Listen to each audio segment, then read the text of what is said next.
Greetings, traveler. Welcome from the ESL studios in Burbank, California. My name is Frodan, and this weekend, today, we have 4 players gathered from all over the country who have won their local Fireside Gatherings and have gathered here to compete for some money as well as an opportunity to win a spot in the Hearthstone World Championships happening this year. Now, you can recognize that it's a time of the season where people have to start getting a little more competitive. We also want to take an opportunity to recognize what the Fireside Gatherings represent. It's an opportunity to meet some friends, be a little bit competitive and play some Hearthstone games, and be able to win a free trip here to California. And 4 of these players here have gathered, and we're really excited to see what they're going to be bringing today, not just in the competitions, but also at their friendly faces. Here to bring you the action and casting will be Azumo Cutie and Worthen. Take it away, boys. Thank you very much, Dan. And once again, welcome everybody to the Fireside Gathering Championship. I'm TJ, joined by Robert Worthenring. How you doing, man? I'm great. How are you, TJ? I am fantastic. I'm looking forward to seeing some card slinging action today, some great Hearthstone matches. As Dan said, we've gathered 4 players here who have won Fireside Gatherings in their local communities from around the country. And today they're going to battle it out for the title of Fireside Gathering Champion. Now, Robert, I know you've been to some Fireside Gatherings. You've organized some as well. Tell us a little bit about that. Yeah, so I've been to a few. I actually held my own back in the day in Orlando. So hello to people who came to that Fireside Gathering. It's a great opportunity to meet people who enjoy Hearthstone, who like playing it, who enjoy kind of sharing like Hearthstone war stories, tales of victory and defeat. It ends up just being a really cool opportunity to meet people and kind of find some friends to play with later. It makes for really memorable experiences. Yeah, it's really fun stuff. And we had a chance to go to dinner with the players last night, and they were telling us stories about their Fireside Gatherings. And it's cool to hear their stories. We have some players that organize their own. We have one player who, it was his first Fireside Gathering ever that he went to and won. And, I mean, what a great experience for him. He went to a Fireside Gathering just hoping to have a good time and ended up here for a chance to compete for the title of Fireside Gathering Champion. So that's a pretty good story for those guys. Yeah, no, it's a lot of fun, and you get to meet a lot of unique and interesting people that you normally wouldn't at a Fireside Gathering. Yeah, and play some great Hearthstone. And let's take a look at the format for today, everybody. It's going to be Conquest, Best of 5, and Single Elimination. Of course, this is basically the top 4 players from the Fireside Gathering Championship qualifier that we broadcast 2 weeks ago. So it's a continuation of that. So these players are just going to battle it out sort of from a semifinals and onwards standpoint. At the end of the day, we will be left with 1 champion, and it's going to be a great time. Why don't you go over the players that we're going to see today? Yeah, so our 4 players, we have Kevin, Timitim, Captain Crunch, and Puffin.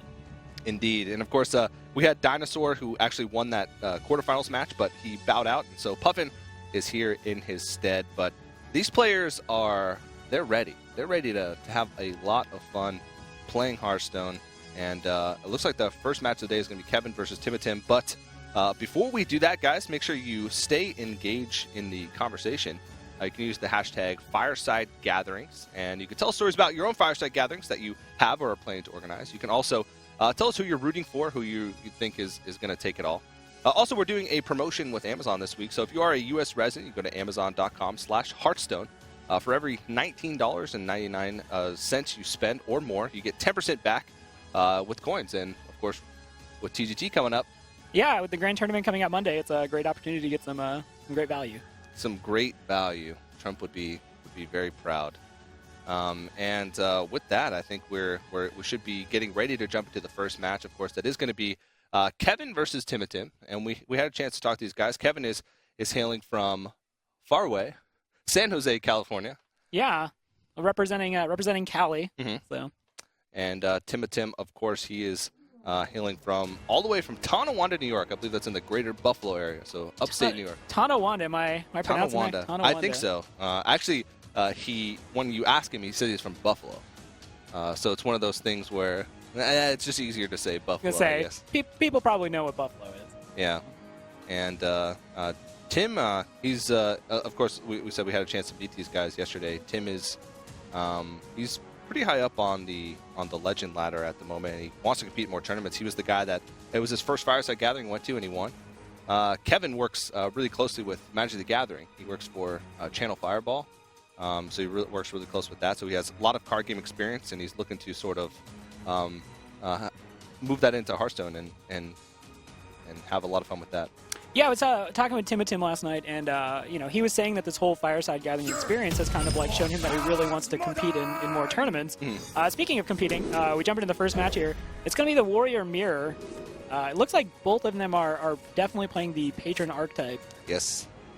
So this is kind of an interesting matchup because it's a lot of playing chicken in my experience, right? Like who has the cards in their hand that can kind of unleash the combo. Yeah. And you reach a certain point where like, do you even feel safe playing like Acolyte of Pain or Armor Smiths? Are those cards going to be liabilities for everyone get in here? Yeah, it's sort of a. There's multiple ways to win this. It's like if both players have patrons, it's who gets their patrons first. If no players has patrons, it's who gets their patrons last. Because towards the end of the broadcast, or towards the end of the match, patrons become a liability because it just puts a bunch of creatures on the board, which buffs up the Frothing Berserker. Yeah, which is not what you want to do. I was gonna say there's many layers to this matchup. Yeah. We can see Tim is rocking the sweet Magni Hero, which has the super awesome animation whenever you use Shield Up. It's very satisfying. Yeah, the hammer comes down. Yeah. He's also got the golden hero portrait there. So. Yeah, so based on Tim's opening hand, we can kind of see he could put down Acolyte of Pain on this turn. Now, if he does, he doesn't have a way to immediately activate it and draw more cards off of it, which is kind of putting something out there and allowing him to start slowly chipping away at Kevin's health, which, a couple points of damage can actually make this matchup. So.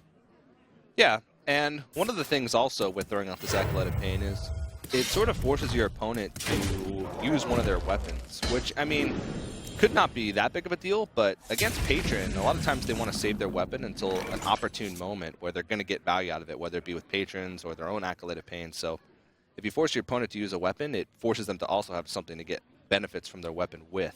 Right, and obviously vulnerable to something like Harrison Jones. Yeah. If that's something Tim, I haven't seen the deck list, but if that's something he chooses to run, that puts that out there so that Kevin can't possibly, look to swing again to get that whirlwind effect where it benefits him, with something like Patron out or Acolyte of Pain. Right now, though, it looks like Tim is just going to cycle around. He's going to try to, find some stuff, maybe like Emperor Thorsan, stuff to kind of get that whole combo started. He actually hasn't taken any damage to himself, so he can't use Battle Rage to draw any cards whatsoever at this point. Yeah. And no player has drawn into patrons yet, which is a little rare. Some players will keep patrons in the mirror matchup just because of how important it is. If you can get it out first, of course. Right, and we see both players actually have a fair amount of cards in their hands. So with neither of them having Emperor Thorsan or Patron, we could see a scenario where they get to 10 cards and they're forced to just kind of throw out like Frothing Berserker or Unstable Ghoul just to not have their hand unfortunately mill cards. Yeah, the most interesting patron matchups are the one where the patron and the Emperor Thorsan are at the bottom of the deck. Yeah. Both players. Because then you see them trying to like fight for board with Frothing Berserkers, and it's like it's so hard to play from the player's perspective because you don't want to all in too much because you don't know what your opponent has. Right. You see Kevin here is really not sure what to do. He's kind of looking at his hand. He's like, do I armor up and pass? Do I throw down a Berserker and Unstable Ghoul? It looks like he's just going to armor up here, which completely understandable. All the things in his hand are just way too valuable to just be throwing on the board for tempo. Yeah. Tim gets a good draw there. 2-4 lets him draw a card. Continues allowing him to be the aggressor on the board. And it's going to be one of those things where does this force Kevin to swing the weapon into it to get rid of it? Yeah. Yeah. And that's really not what you want to do. I talked about it a little bit earlier how getting the weapon out and forcing your opponent to use the weapon when they don't have anything to get benefited off of it, like an Acolyte of Pain or a Grim Patron, then you're happy when that second Despite charge goes into a Gnomish Inventor, if it does, but it looks like Kevin is going to hold off to try and get a little bit more value out of it. Right. This is kind of one of those matchups where I don't know that it's necessarily you'd call it value-oriented. Yeah. But But what you would say is when you see your opponent use something like a Despite, and as you said, not proc an Acolyte of Pain or a Patron, you're happy about that because that's clearly not something that your opponent wants to do. Yeah, it's something they feel forced to do, which is always good for you. So if Kevin chooses to leave the damaged 2/2 Gnomish Inventor here, then it's going to allow Tim to Battle Rage to draw a card. But at the same time, if you're Kevin, maybe that's not something you're super concerned about because it's just one card, and it's basically the same as cycling a card. Yeah. his hero hasn't taken any damage, and he's pretty far from taking damage to a 7 armor, so that's about the most he can get. And it looks like he really wants to get further into his deck. So this is going to allow him to draw a few cards. He gets the Acolyte Pain out, and now he'll be able to Battle Rage on 2 targets instead. Yeah, passing up that Inner Rage, though, definitely, that's a tool, that Inner Rage, that can definitely turn into a lot of damage later in the game. So sacrificing that tool to draw a card, it's one of those things where you're deciding, as you said, you really want to get down into your deck at the sacrifice of some damage later in the game. As we can see, he draws Shield Slam. So this is kind of an interesting thing about the Patron deck is more than a lot of other decks. It has kind of some unique builds. Like a lot of people are running Shield Slam and Shield Block now, which are kind of more hallmarks of the Control Warrior archetype. Yeah. And it's sort of a stylistic choice for players as well. Tim's sort of running that New Age Patron, where it's very combo-oriented. All of the things that it does are draw or combo pieces, and then it throws in a Shield Slam for extra removal.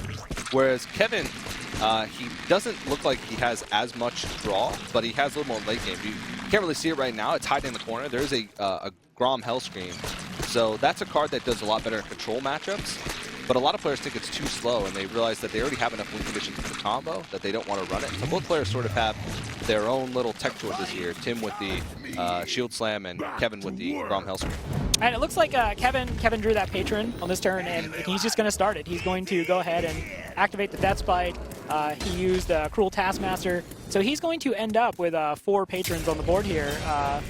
Yeah, he has no other way to activate more Patrons just yet. So he's going to have 4, which is still really difficult to deal with. And he forces Tim to overdraw a card. So that is a dead Armor Smith. And that Armor Smith can actually be a huge game changer. Give me a minute. Yeah. So it looks like Tim's figuring out how he wants to deal with these Patrons. He can kill them all. Looking at his hand, yeah, he can deal with it. So that's not... Okay, so he chooses to go ahead and just put out the Death Spite. And he's going to execute... Yeah, so he's going to be able to clear all these Patrons off, which is great for him. He's using a lot of resources to do it, though. Yeah. But, I mean, that's what those resources are there for. So. Right. The Shield Slam definitely helps as far as getting rid of a full health Patron. Yeah. And realistically, if you're Tim, maybe using an Execute on the Patron, like, it doesn't feel super great, but at the same time, you're not expecting, like, super big threats. So something like Grom, when it comes out, if both Executes are used, assuming Grom isn't just used to finish the match, Grom could actually stay alive a second turn. Yeah. It's a good point, because you leave that Patron at 1 health, you're taking 5 extra damage, which is, I mean, yeah, it's 5 damage, but you have 8 armor, and it's going to die to the Whirlwind effect of the Death Spite regardless. Even if he Harrison Jones, going to die to the Whirlwind effect. Right. And you save that Execute, but I guess he's just really afraid. He realizes that the life total does matter, because how slow-paced this game has gone, it probably is going to come down to one player closing out the game with the big Frothlings. Right, so and Kevin can wait no longer. He drops down the Grom, he Inter-Rages it. That's going to be 12 damage, and you have to figure he's probably banking on Tim not having a second Execute on him. Yeah. Now, obviously, we know that Tim does, and that's going to be pretty much a no-brainer. That's 12 damage he doesn't need in his life right now, so he's just going to go ahead and get rid of that. That seemed like a reasonable bet by Kevin, though, because you've seen the one.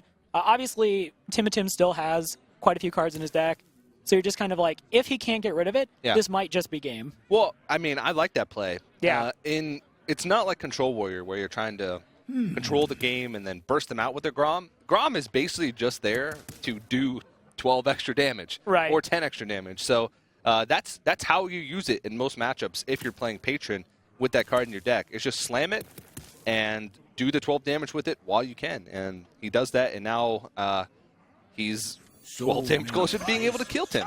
Yeah, and we see here now Tim, it's his turn to tell everyone to get in here. Yep. He's got 3 mana left here. He's got Whirlwind here. He can drop. He could Battle Rage after Whirlwinding, and he draw he looks like 3 cards here. Yeah. Yeah. So okay, he's actually Battle Raging beforehand. And he's got an Inner Rage too. So if he wanted to, he could Inner Rage and Whirlwind to create more Patrons. But he's good with this. He just put a little bit of pressure on the board. Yeah. Now Kevin draws Emperor Thaurissan, which is obviously very, very big. He's got Warsong Commander, Frothing Berserker, Unstable Ghouls, and 2 Whirlwinds along with an Execute.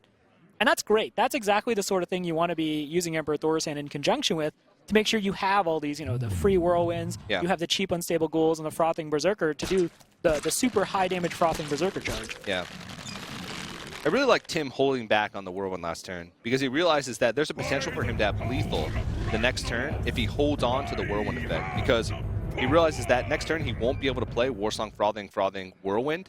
If he Whirlwinds this turn, he'd have one less Whirlwind. So, I mean, we're looking at next turn he can Inner Rage, or Warsong Frothing, Inner Rage, Whirlwind. And that'd be a lot of damage. Yeah, right. That's kind of the things when I've tried to play Patron. I'm not great at this deck because it requires so many. Like, I like to play mid-range Paladin where it's like, you have 4 mana, you play a 4-mana creature. Yeah. Patron's like, all right, how many moves ahead do you want to look? Because there was a world where, you know, if he had played down Whirlwind and Inner Rage, you make a really intimidating board with Patron.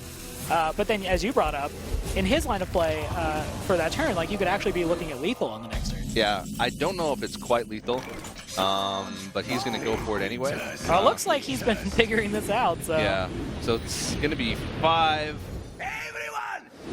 8 plus 6, 14 plus a Whirlwind effect on 6 targets on each of those, so that's 12. So meanwhile, you're doing the math, and I'm just sitting over here like, that plus looks like it's 3. probably a lot of damage. I think it is, because he also gets the extra patrons from the Whirlwind effect that he used, so he's going to get 6 extra damage on top of that, even though those aren't going to be adding onto the Frothing Berserker's damage. Yeah, that is going to be enough. And you look there, Timitim, like the second his turn began, he had a plan. He knew exactly what he was doing. So the first game is going to go to Timitim. Yeah, very impressive. And I mean, as patron, that's part of the deck. I mean, you talked about thinking ahead. You also have to think ahead as far as damage goes, because the combos take a long time to actually go off as far as the animations go. So you sort of just have to do it. Yeah. And if you don't know that it's lethal, sometimes you still have to do it because the animations are going to take so long that you can't afford to take your turn thinking about whether or not you're going to kill him or not. Right, and I mean, how many times have we seen it in competitive matches where players just don't figure out exactly what they want to be doing with Patron, and then the rope starts, and they're just like trying to do all this stuff with the animations. So it's definitely complicated turns for this deck, and there's a lot of very intense, high-level decision-making. Yeah, so Tim is going to put a check mark next to that Patron Warrior, so that's going to be a 1-game lead for him. We'll see if Kevin decides to switch it up or stick with the same deck. Interesting that both players decided to throw out their Patron Warrior first. When we went to dinner last night, the players were sort of trying to like hide their decks. We were talking about Patron Warrior, and you could see like them trying to like avert their gaze. Like, I don't know that deck. Yeah, Patron Warrior. Then bring that. Yeah, I'm bringing like 3 rogues. No, you could tell definitely that we were talking to them. They were playing a little bit coy. Yeah. It's a very friendly, fun dinner we had, but exactly, you got to play these guys on the next day. So yeah. But it's definitely cool to see, and we can look at their deck list now. Kevin has Hunter, Druid, and Warrior, and Tim has Rogue and Druid left. So, right. Tim actually played Rogue through the qualifier, and he had a lot of success with it. He had some really strong games. I think it's one of his strongest decks, at least judging by his play. Right. We did get to see him. The Oil Rogue deck is incredibly good against a lot of things that are very popular right now. Obviously, the ability to do AoE upwards of like 4, 5, and even 6 and higher damage makes it a really good counter to stuff like Patron. Yeah. The question is basically with Rogue is like how quickly can you kind of get that oil out? How quickly can you your Blade Flurry? Like, can you stay alive until you get all your pieces? You draw your sprints and everything. Yeah. So. Yeah, it looks like they're trying to figure out what decks they want to play next. Kevin doesn't look rattled at all. He looks like he's still very much calm. So he's ready to go. And it looks like we're actually going to see the Druid Mirror now. Druid Mirror. The Druid Mirror, and you can see what's the #1 card you're mulliganing for as a Druid, TJ? Wild Growth. Wow, and neither of them got the Wild Growth. Although we do see an Innervate. Innervate Emperor Thorsan for Kevin, which is, if you're not going to have the Wild Growth, the Innervate Thorsan is sort of the next best thing. We see them playing with the board a little bit. The rocket is launching. Yep. Yeah. So Emperor Thorsan as well for. Yeah. He could double Innervate Emperor Thorsan on turn 2. Oh, it looks like. All right. Now the thing to consider here is while he does have Emperor out, he doesn't actually have all he has is the Shredder. Yeah. And then the Wrath. Now it works out great because he can play the Shredder next turn. Yeah. But he's not necessarily getting a ton of discount on his cards. That said, it doesn't actually look like Timitim has a great way to deal with this right now. Yeah. So. It looks like his best line of play might be to Zombie Chow into Swipe, but he might be thinking about playing a Shade here, trying to get that ramped up, playing more of a long game. Yeah, because if you are Timitim, you're definitely thinking to yourself, like, all right, what do I think those 2 cards in his hands are that are discounted? He'll probably be a little sad to see the Shredder come out. Yeah. Because you're probably hoping for something a little more expensive that you won't see immediately. But he's got a couple of options as far as what he wants to do in response. As you said, the Zombie Chow, is definitely the more direct play. Yeah. You put something on the board and you try to get him to, trade into that as opposed to just doing 5 damage to your face. But there is a world where, you do coin out that Shade of an Axaramus and try to start developing it. Yeah. But it looks like he is going to play the Zombie Chow in. And now, these next couple draws for it. Wow! So the Emperor Thorsan is going to stick on the board for another turn, which means that Druid of the Claw is going to go down to 4 mana. Yeah, this is kind of the dream curve right now. This is basically everywhere that Kevin wants to be. He's got that Wrath, which is going to be free. So that's going to be a free Wrath, too. So that's going to allow him to either draw a card and deal 1 damage or just get something like Zombie Chow completely off the board. Now, he's thumbing over the Wrath like he might just want to do that to get rid of the Zombie Chow. It looks like he's just going to get rid of it and he's going to Hero Power. So that means there's, nothing that can threaten the Thorsan with something like a swipe. Yeah. So he definitely values having that Thorsan up. This is a really sort of interesting play, and I think it's actually really smart. We went right towards the on-curve Piloted Shredder. Right. But then his Thorsan would have died to the coin swipe. Right.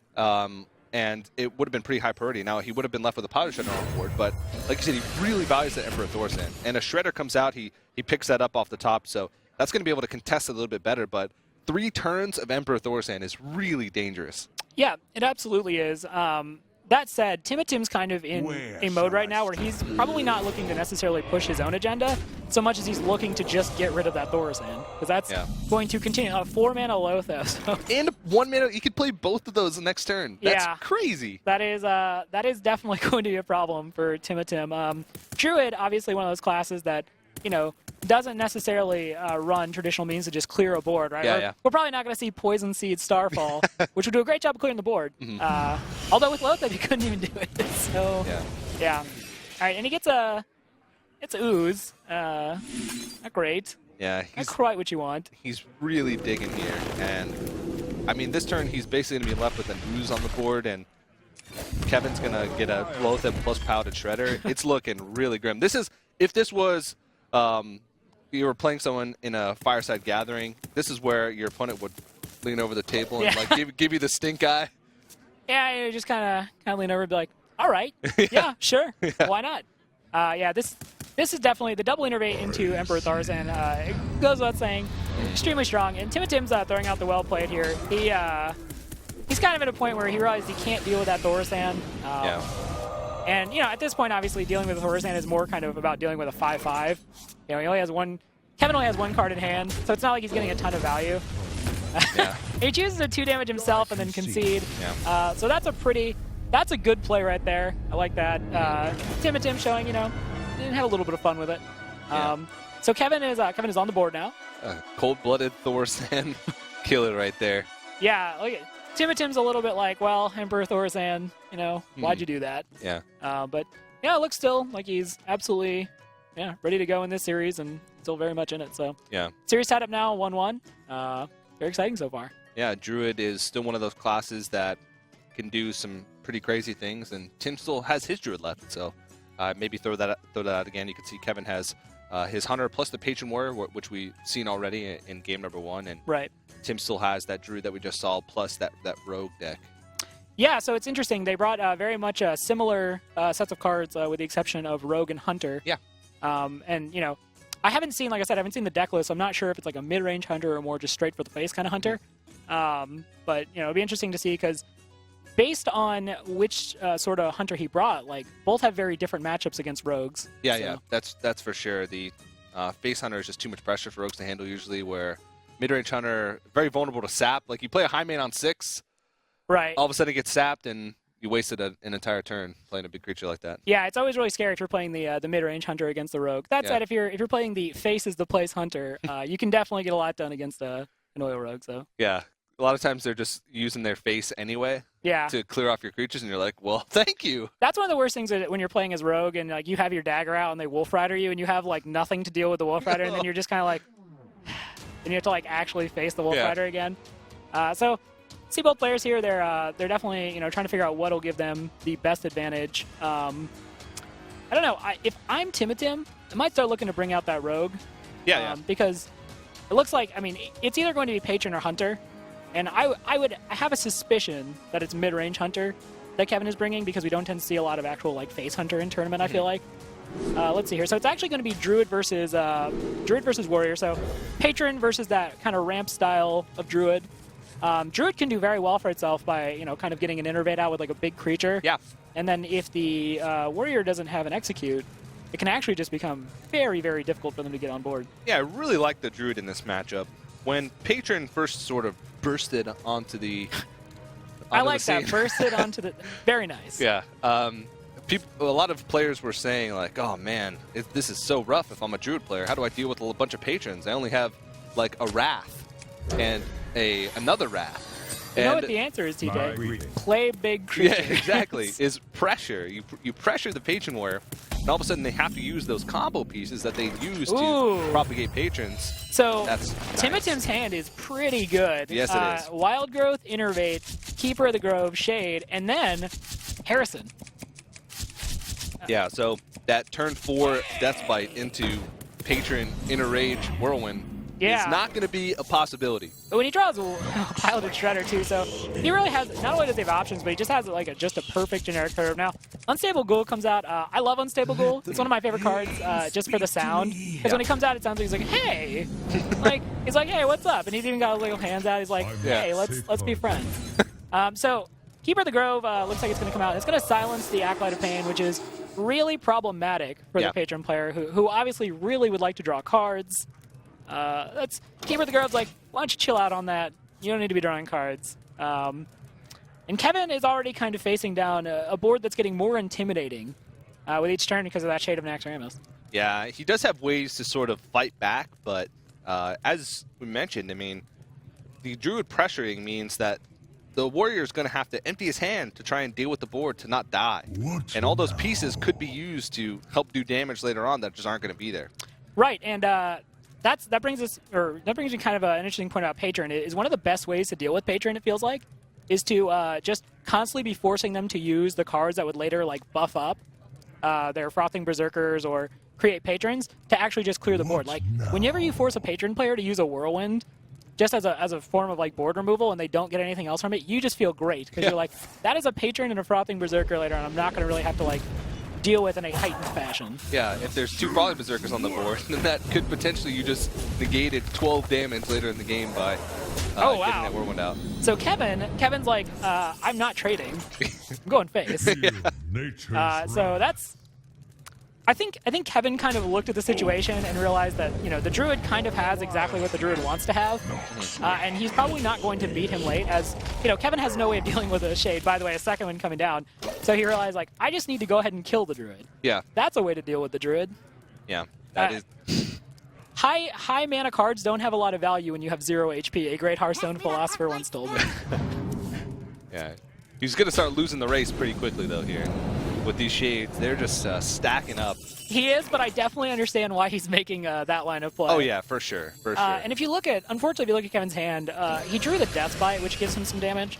But, like, most of his stuff is not super great in this context.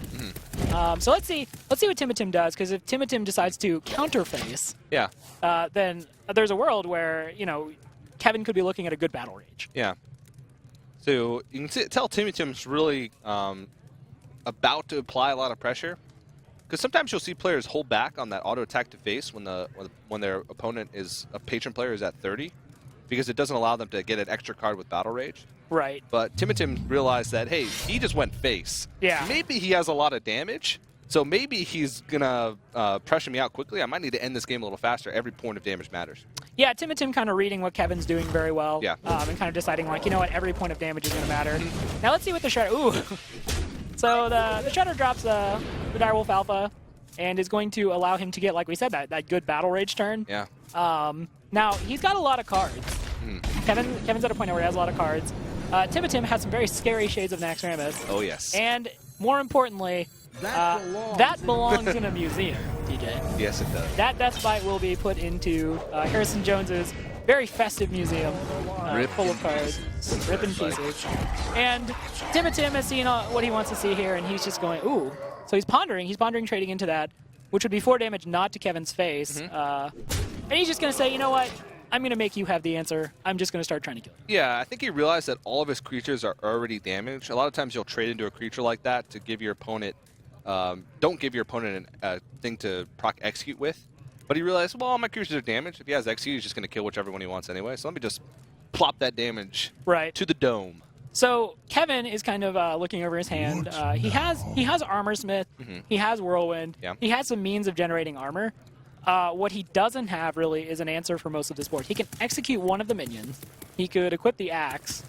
But at this point, against the druid, who's on 7 mana, you're just kind of expecting more big creatures to come out. You're expecting possibly the combo soon. Yeah. So the question for Kevin is, like, how do you stabilize? How do you stabilize and then start pushing your own agenda? He doesn't have an Emperor Thorsan necessarily. Oof. Be careful. Don't do it. All right, so execute. Yeah, he's going to execute the 6/4. That's going to save him a lot of damage. And now the question is, do you equip like a Fiery War Axe or a Death Bite? And it looks like, since both of these minions that he's dealing with have 3 health, he can probably just go ahead and put the Fiery War Axe out to kind of similar effect. He's going to put down the Armorsmith, and looks like... Okay, so he shielded up. So is that still lethal? Yeah, I do believe Tim has lethal, and... Yeah, with Force of Nature, Innervate Keeper, I believe that's exact. Yep, exact lethal. Exacties. Exact lethal. And he spots it, pretty quickly.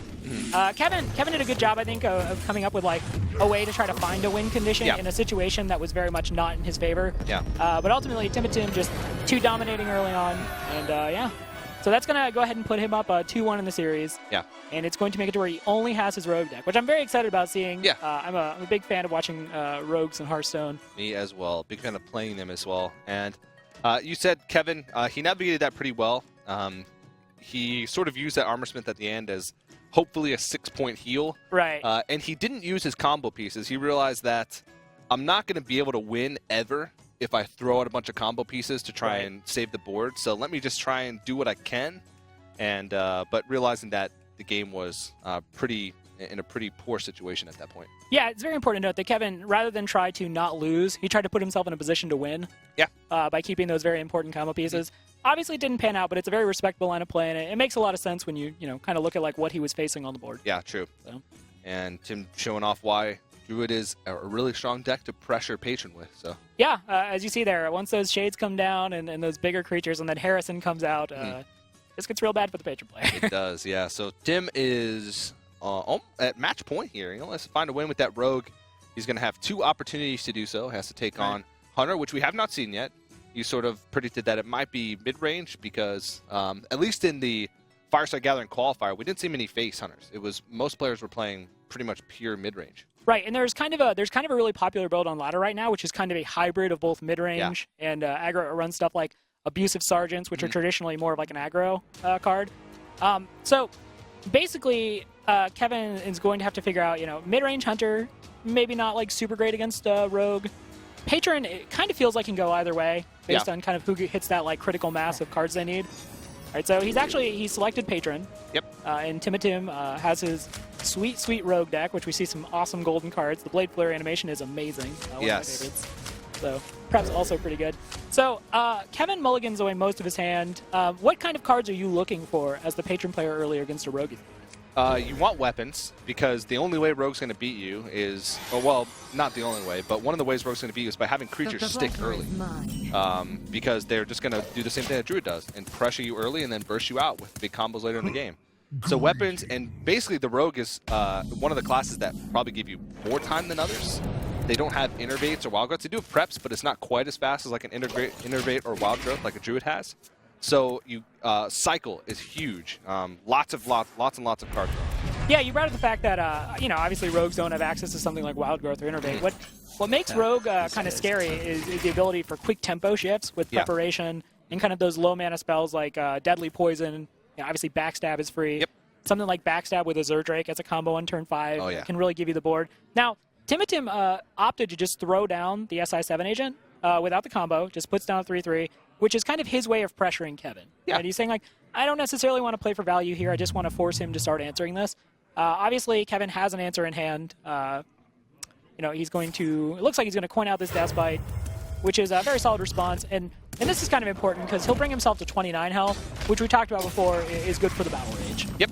So, now, looking here, he's got the Shredder. Shredder is another minion that's really strong against Patron because you're forcing them to expend more resources to deal with the second part of the Shredder, assuming it's not Doomsayer. Yeah, you sort of look at the decks that players will say, oh, yeah, that's a pretty strong deck against Patron. Most of those decks do run Paladin Shredder.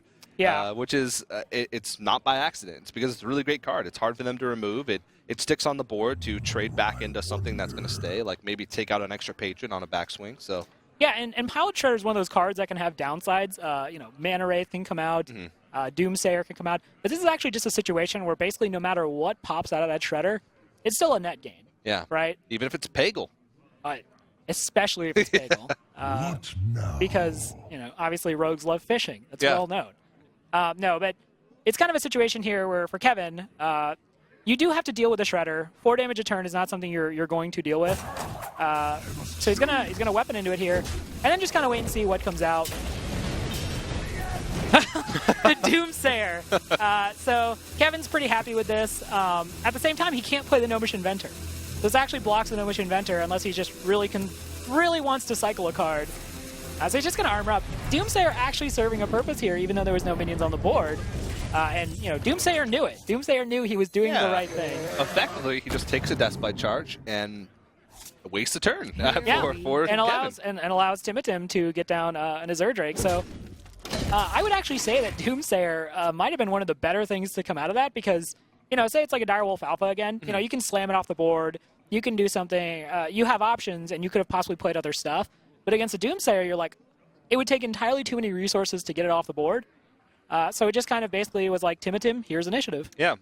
He would have played Gnomish Inventor probably. It would have traded into the Direwolf Alpha, but he would have been able to play something on the board without having it die. Right, and it would have, more importantly, would have gotten him closer to cycling towards that Thaurissan, the Patrons, kind of the stuff he's looking to draw the Warsong Commanders. Doomsayer, you the real MVP. Doomsayer, you are the real MVP. That Doomsayer just popped out and was like, hey, no minions for you. So, now, Timitim's in a really good spot. We talked about it a little bit ago. He's got kind of that free backstab with the Azure Drake. So, it's basically to point out that the onus is on Kevin to just try to get rid of this Azure Drake. And if he doesn't, Timitim's going to be in a really good spot. Rogue, more than a lot of other classes, benefits from spell power very heavily. Oh, yeah. A lot of spells. Leaving even +1 spell damage for the Rogue is often crippling. Yeah. And we're seeing just how many resources Kevin's committing to dealing with the Azure Drake. It's that scary. Yeah, it's that much of a problem. He dropped an Inner Rage, a Cruel Taskmaster, and a Slam. So the Slam was fine because you cycle into another card. The Cruel Taskmaster at least puts something on the board for you. But that Inner Rage is never something that feels good to use like that. But again, the Azure Drake is important enough. Azure Drake is worth it. Yes. So he's Timitim's just gonna backstab here. Re-equip the dagger, put on a Goblin Auto Barber, which is kind of an interesting inclusion. Goblin Auto Barber is one of those cards that a lot of people just feel very strongly one way or the other about. Yes. As we can see, Timitim is obviously a fan. I personally like it too. I think there are a lot of situations where you just need to be able to deal 2 damage without using a deadly poison. What do you think about it? I think I'm going to go play devil's advocate here. Ooh. And say that I don't really like the card. Outside of Arena. I love it in Arena. Right. But Rogues, it feels like they want to do other stuff in the early game. It's great in the late game because it gives you that 1 extra damage, which could turn into 2 extra damage with Blade Flurry. But it's hard to fit in. On turn 2, you want to either dagger up or play the Goblin Auto Barber. So let me take this deeper then. Let's go. What if Goblin Auto Barber costed 3 mana? Would you feel better about it because you use all your mana on turn 3? If its stats were adjusted to be 3 mana, if it was a 3 mana 4/3.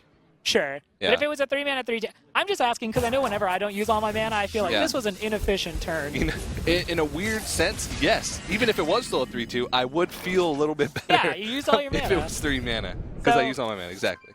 Kevin, pretty easily able to deal with the Goblin Auto Barber. He slams, which doesn't cycle him a card, but he gets rid of the 3/2. He plays down his own Gnomish Inventor, and Timitim uses a sprint turn. So this is kind of a dangerous point for Kevin because Timitim has a lot of cards. Yes, he does. And his cards are good, but he doesn't have prep, so he can't piece together those huge turns. He can make big turns. Yeah, he does have the oil though, which Yes, is he very does. important. He has oil and South Sea Deckhand. Oh, yes. South Sea Deckhand with oil is a lot like if you ever saw the second Lord of the Rings movie, that orc that's running with the wall and he's got like the big torch. You're like, Yeah. no, bring him down, stop. It oftentimes just like jams like tons of damage into your face, followed by a dagger to boot. So South Sea Deckhand is one of those cards that not everybody runs, but there's definitely a reason why people run it. Oh, prep. There it is. All right, so now it's time to count some damage here.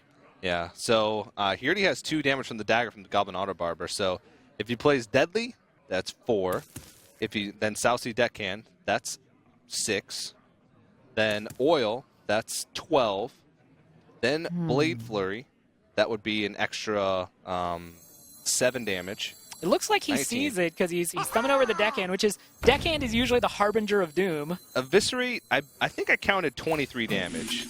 But Tim looks like he might play a little bit more Rogue than I do. Yeah. Based on his his golden cards compared to my golden cards. I was going to say, listening to you do the math was about on point to me trying to do the math. It's like math with TJ and Rob. We're like, well, there's some numbers. There's some damage. 7 plus 3. Get the paper. Get the...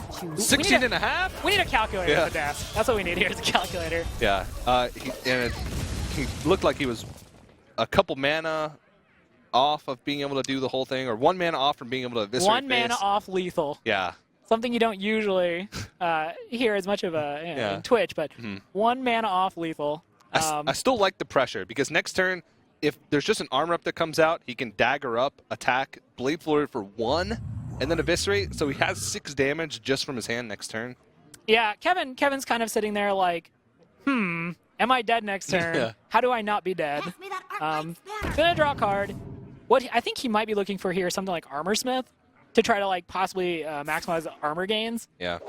So he's gonna settle for clearing board and save enough mana to armor up. So he's gonna put himself back up to 6, leave a minion on the board, and then just hope that Timitim's hand isn't just full of a bunch of crazy damage. Yeah. Timitim immediately goes for the lethal. Yeah. So. And he throws out the well played. Timitim takes a series, so he is moving on after winning the series 3-1 against Kevin. Yeah, he'll move on to the finals. Of course, it is single elimination. He'll face the winner of Puffin versus Captain Crunch. So that's going to be pretty good for him. Of course, well played to Kevin as well. He will go away with a little prize money. I'm sure he had fun as well. And it's always nice to...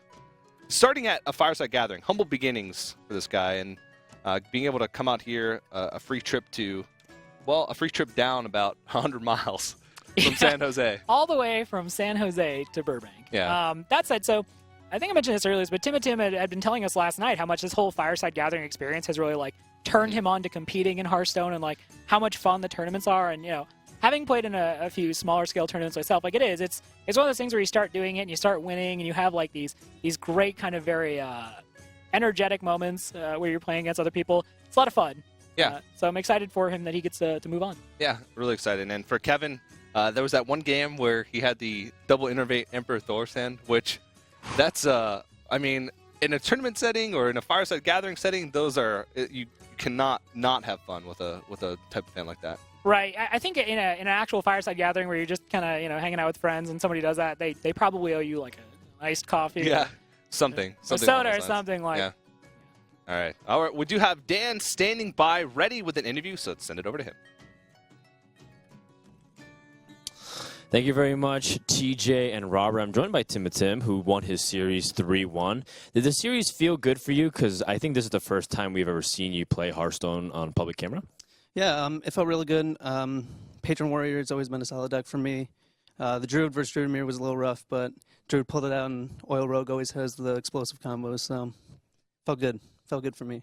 Yeah, it's really cool to be able to see Rogue be brought here. I think people have been accustomed to seeing the Warrior and Druid recently, but you decided to bring Rogue. So beyond just feeling good, is there a particular reason why you felt like it was a good inclusion for your lineup? I've always liked Rogue ever since like Miracle Rogue, and I feel like in this meta it's actually pretty good against against Patron Warriors. You have the board clears with flurries. You have a lot of pressure that they can't really answer to. A lot of sticky minions, a lot of ways to clear the board. So I think against a lot of matchups it's actually pretty good, and people don't really realize it. That's awesome. That's awesome. Now, if you were a Miracle Rogue enthusiast, that must mean that you are a Rogue specialist. You brought it to tournaments. Is it your favorite deck in Hearthstone history? Miracle Rogue? Probably. It was just so much fun, when you get the gadget sends out and you just keep going off and your opponent can't do anything about it. You get Leroy out and you just crush him. It was always rewarding when you hit him with the well played after. So, I would say it's my favorite. It's fun for you, right? Maybe not as fun for them. Yeah, exactly. Oh, Timmy, I want to ask a little bit more about your background, too, because we don't really know too much about you. I don't assume you stream very much or be able to get out much for playing Hearthstone. So how long have you been competing or playing Hearthstone from the beginning? Well, I've been playing Hearthstone since around the open beta, but I recently started getting into the competitive scene, trying to get Legend, climbing as high as I can about 6 months ago, maybe. And this was my first big tournament, I would say. I went to Fireside Gatherings, it would be fun. Ended up winning there, and now you get to come here, and it's just, you don't really realize it at first how cool it is to be participating in tournaments like this. So it's really an honor to be able to participate. Awesome. Can you talk a little bit more about your Fireside Gathering experience? How did you hear about it? Did you bring friends, or did a friend bring you? You end up winning, and you've only been playing since Goblins vs. Gnomes came out. That's pretty awesome. Well, I've always liked Hearthstone, and the game, the LAN center near my house, they had a Fireside Gathering. They posted on Facebook. All my friends went, and I wasn't sure what to expect at first. I didn't even realize there was a step towards a bigger competition and prize money and all that involved. But it was great. All my friends showed up. We had a good time. We even streamed it a little bit, got a little bit to cast some of the games. And yeah, I think we had another one too. And it's just a good time, You get to spend time with friends, watch some streams on the big TVs that we have there, and get a chance to come to California. It's great. Did your friends, were they surprised to see you do well? Are you the best amongst all your group of friends in Hearthstone? Back home, probably. I play it a lot more than all my friends, though, too. So out of all of them, I'm playing more than all of them combined, I would say. So it's definitely a game that caught my attention. Are you and your friends really excited for TGT? I am. I don't know about them. I'm interested to build new decks and see what I can do. That's awesome, man. Well, you're going to be playing against the winner of Captain Crunch vs. Puff, and if you win, you get a spot in the regionals and a little bit of cash. Congratulations, Tim. We don't want to take too much of your time. We're going to move on as well. Thank you so much for everyone who tuned in. We're done with our first match. Coming up next, we have Puffin versus Captain Crunch here in the Fireside Championship. Stay tuned.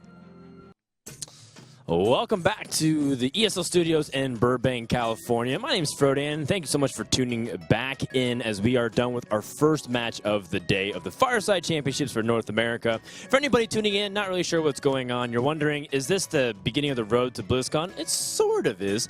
We have one player who's going to win today and go to the Hearthstone World Championship regional qualifiers that'll be happening later this month.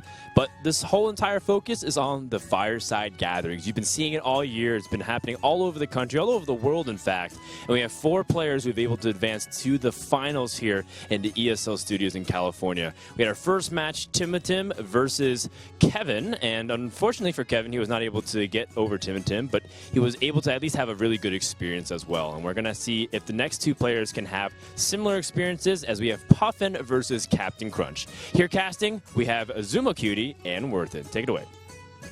Thank you very much, Dan. And once again, guys, welcome back to the Fireside Gathering Championship. And as Dan was talking about, if you guys want to organize your own Fireside Gatherings or get more information about it, you can head to firesidegatherings.com, where you'll have all the information there. And you can also tweet at Robert, because he has a lot of expertise on Fireside Gatherings. Yeah, but specifically go to firesidegatherings.com, where you can actually see, based on where you live, Fireside Gatherings going on in your area. Mm-hmm. And if you don't necessarily see one, you can always create one.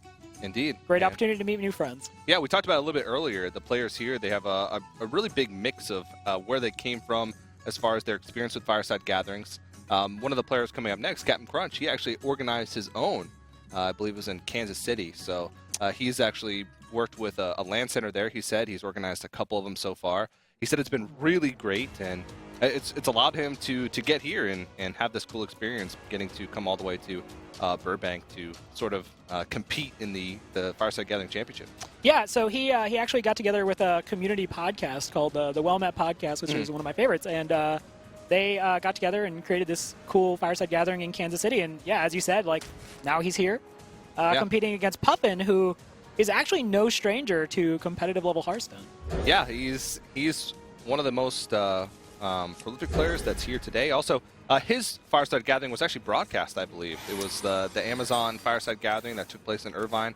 He's from Irvine, and so he's, I guess, more well-known, but he's got to prove himself now to other Fireside Gathering champions who have come from sort of similar backgrounds as far as this tournament.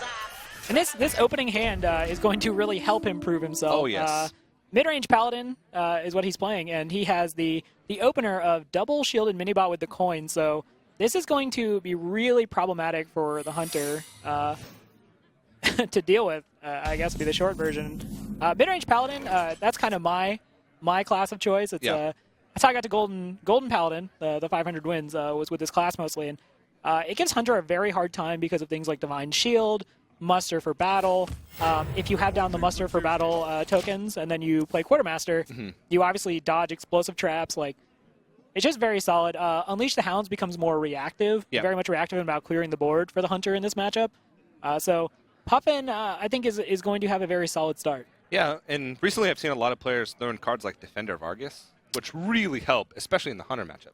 Yeah, Defender of Argus can be obviously very strong against Hunter. So Puffin chose to, on his turn 2, actually play down the 1/1 token. Yeah. He chose a hero power as opposed to play the second shielded minibot.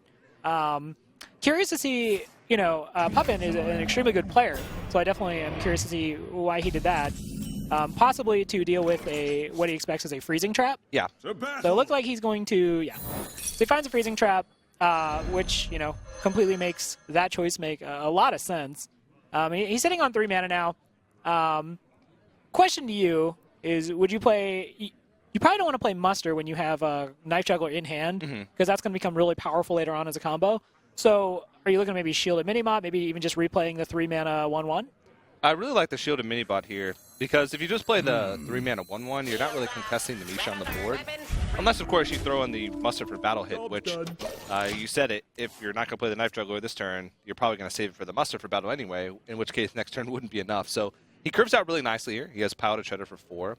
He has Knife Juggler, Muster, or Sludge Belcher for 5. So the Shielded Minibot makes a lot of sense here, and I really like the play that he went with Hero Powering on turn 2 instead of playing the other Shielded Minibot. Because like you said, getting that 1/1 back is a lot less of sort of a tempo loss than getting the Shielded Minibot back before. Right, we see Captain Crunch is rocking the Grand Tournament pre-order card back. Oh yes, which I've been seeing a lot of with TGT out soon. So kind of, I think, the biggest question we've actually yet to answer about the series. Yeah. In the natural order of things on the food chain, what wins between a Captain of Crunch and a Puffin? Puffin's obviously not naturally birds of prey, but based on the board, you can see that this Puffin has some teeth. Yes, he does. I don't know. Captain has a ship. Yeah. Puffin is a small bird. Which wins? I think it depends if he's the peanut butter flavored or not. Yeah, that's everybody knows it's a Puffin's one weakness. Peanut butter. It's peanut butter. We are definitely very, very qualified naturalists to make that assumption too. Yeah. So, Captain Crunch has a secret down, and he can also put down the Eagle Horn Bow, which will allow him to get a charge. But you can see he's just completely on the back foot against this mid-range Paladin. Yeah. This is another freezing trap, so it'll be interesting to see how Puffin chooses to dismantle this trap. Right, so always Misha. Always Misha. Captain Crunch, not rolling Huffer, which, to be honest, I'm not even sure Huffer's what you want in this situation. Yeah, right? yeah. Misha allows you to contest the board so much better, and with the freezing trap up, it makes it quite not problematic, but a little bit tougher to deal with. Oh, it's Snake Trap! Snake Trap. Whoa. Okay, so it is in fact Snake Trap. Puffin, I wasn't expecting. I don't know if Puffin was, but it forces him into a less efficient trade. That said, he's got an answer for this, which is a pretty good one. Yeah, if he picks off the Misha here, he's going to be in great shape, but it doesn't look like he's going to. Oh, it just gets him by Snake Trap. Okay. Yeah. See you later. Doomsayer? Yeah. No, he actually gets a Paladin-themed card. Puffin is very good at Paladin Shredder. Plays Paladin, gets Paladin card. Very skillful of him. So. Yes, indeed. So, this is going to probably force, the Unleash the Hounds, which can't feel great. But again, this is what I was mentioning earlier. Captain Crunch is just pretty much purely on the back foot. He's having to answer, turn 6, and he's got the Paladin to 22. Can't feel specifically great. Now, one thing to note is that Captain Crunch does have a lot of burn. I mean, he's got double kill command plus a beast in his hand. So if he's able to keep applying pressure, then he might be able to swing together a really big turn. Yeah. Coming in the next 3 or 4 turns, where unfortunately he can close it out. that belongs in a museum. Yeah, that plus Defender, Sludge Belcher. He actually runs the double Defender of Argus, so... Yeah, and look at the Light's Justice is really good at dealing with hounds. Yes, it is. Not many minions it really does a good job of dealing with, but the hound, he just kind of bops it and he's like, bad dog. Yeah. No. So Captain Crunch is kind of back to square one. As you point out, though, he does have a lot of burst. Now, Puffin has a lot of ways of taunting, but he doesn't have a lot of HP. So if he keeps, haunted. Okay, so he's gonna drop down both haunted creepers now, and it looks like he's in hero power. So his threshold is to basically get Puffin down to 10 health, and then draw like a cheap beast. Yeah. And then just go for that double kill command. Now Puffin obviously sees that Captain Crunch is holding those 2 cards, and he's been holding them for a while. Puffin is an extremely skilled player, and definitely is keeping a watch on that. So I kind of wonder if maybe he's even like suspecting that those 2 cards are kill command or like a quick shot kill command. Yeah. So when you think that, you have to run through your mind, well, I can't heal, so the best way to do it is probably to try and apply as much pressure as possible. Right, so this will be interesting if he pops the spider or just goes for the face.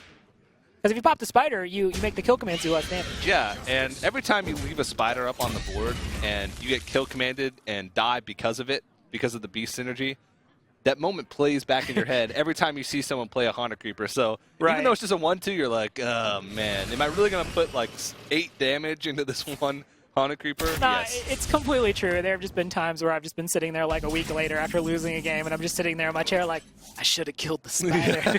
Like, I could have changed everything. The 1,000-yard stare. Yeah. Laces in. Yeah. No, so he's going to Tonto. Now Puffin just creating this wall, the Great Wall of Puffin. He's got another bird companion helping him out, so the birds are gathering together. Let me go ahead and pop the Shredder, which is a beast now. You have to assume he's going to get rid of that, for the same reason he got rid of the spiders. Yeah. I like that Captain Crunch just, even when he's not trying to put down a beast, puts down a beast. Yep. He's just like, beasts find a way. The mark of a real hunter player. Yeah, so... Ooh. Does he have it? No, he's one off. He's actually close. He's one off. Yeah, he's one off. After all that, that's crazy. Yeah, that he just kept drawing. Like, realistically, after he played down the 2 haunted creepers, he had to be like in his head like, all right, I either need to draw like an Ironbeak Owl or I need to draw a web spell. I just need something cheap. Yeah. And look at Captain Crunch's face. He's being crunchitized. It's not a great time to be the captain. Nope, not at all. That's the face of a man who's 1 damage off lethal. Also, what's really kind of sad about this is Puffin just drew Lay on Hands. Yeah. So he's got the taunts, he's got the heals. He is just like, I'm going to be okay. Yeah, the thing here, though, is Captain Crunch can't go all face because he is dead on board.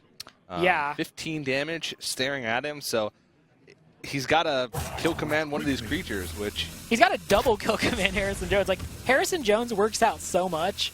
He's just a 10-8 now. He's got, like, taunts. He's like, flexing. He's like, that belongs museum. Yeah, he's been carrying a lot of weapons to a very far away museum. museum. In Harrison Jones' lines of work, you got to figure you get excellent work. Yeah, he does, yeah. Yeah. That's why it looks like it's really heavy. Yeah, and stuff like Ashbringer, like Gorehouse. Yeah. It's no wonder he's so big. Yeah, definitely. So, Captain Crunch kind of agrees to the sad trade of 2 kill commands into the super buff Harrison Jones. And with those 2 kill commands gone, Puffin can kind of just go on the offensive because realistically, the only thing he really has to deal with now is like quick shot chains, but it really doesn't chain into anything. Captain Crunch is going to let the dogs out. Yeah. But the dogs aren't going to be super useful in this scenario. What did he pick up?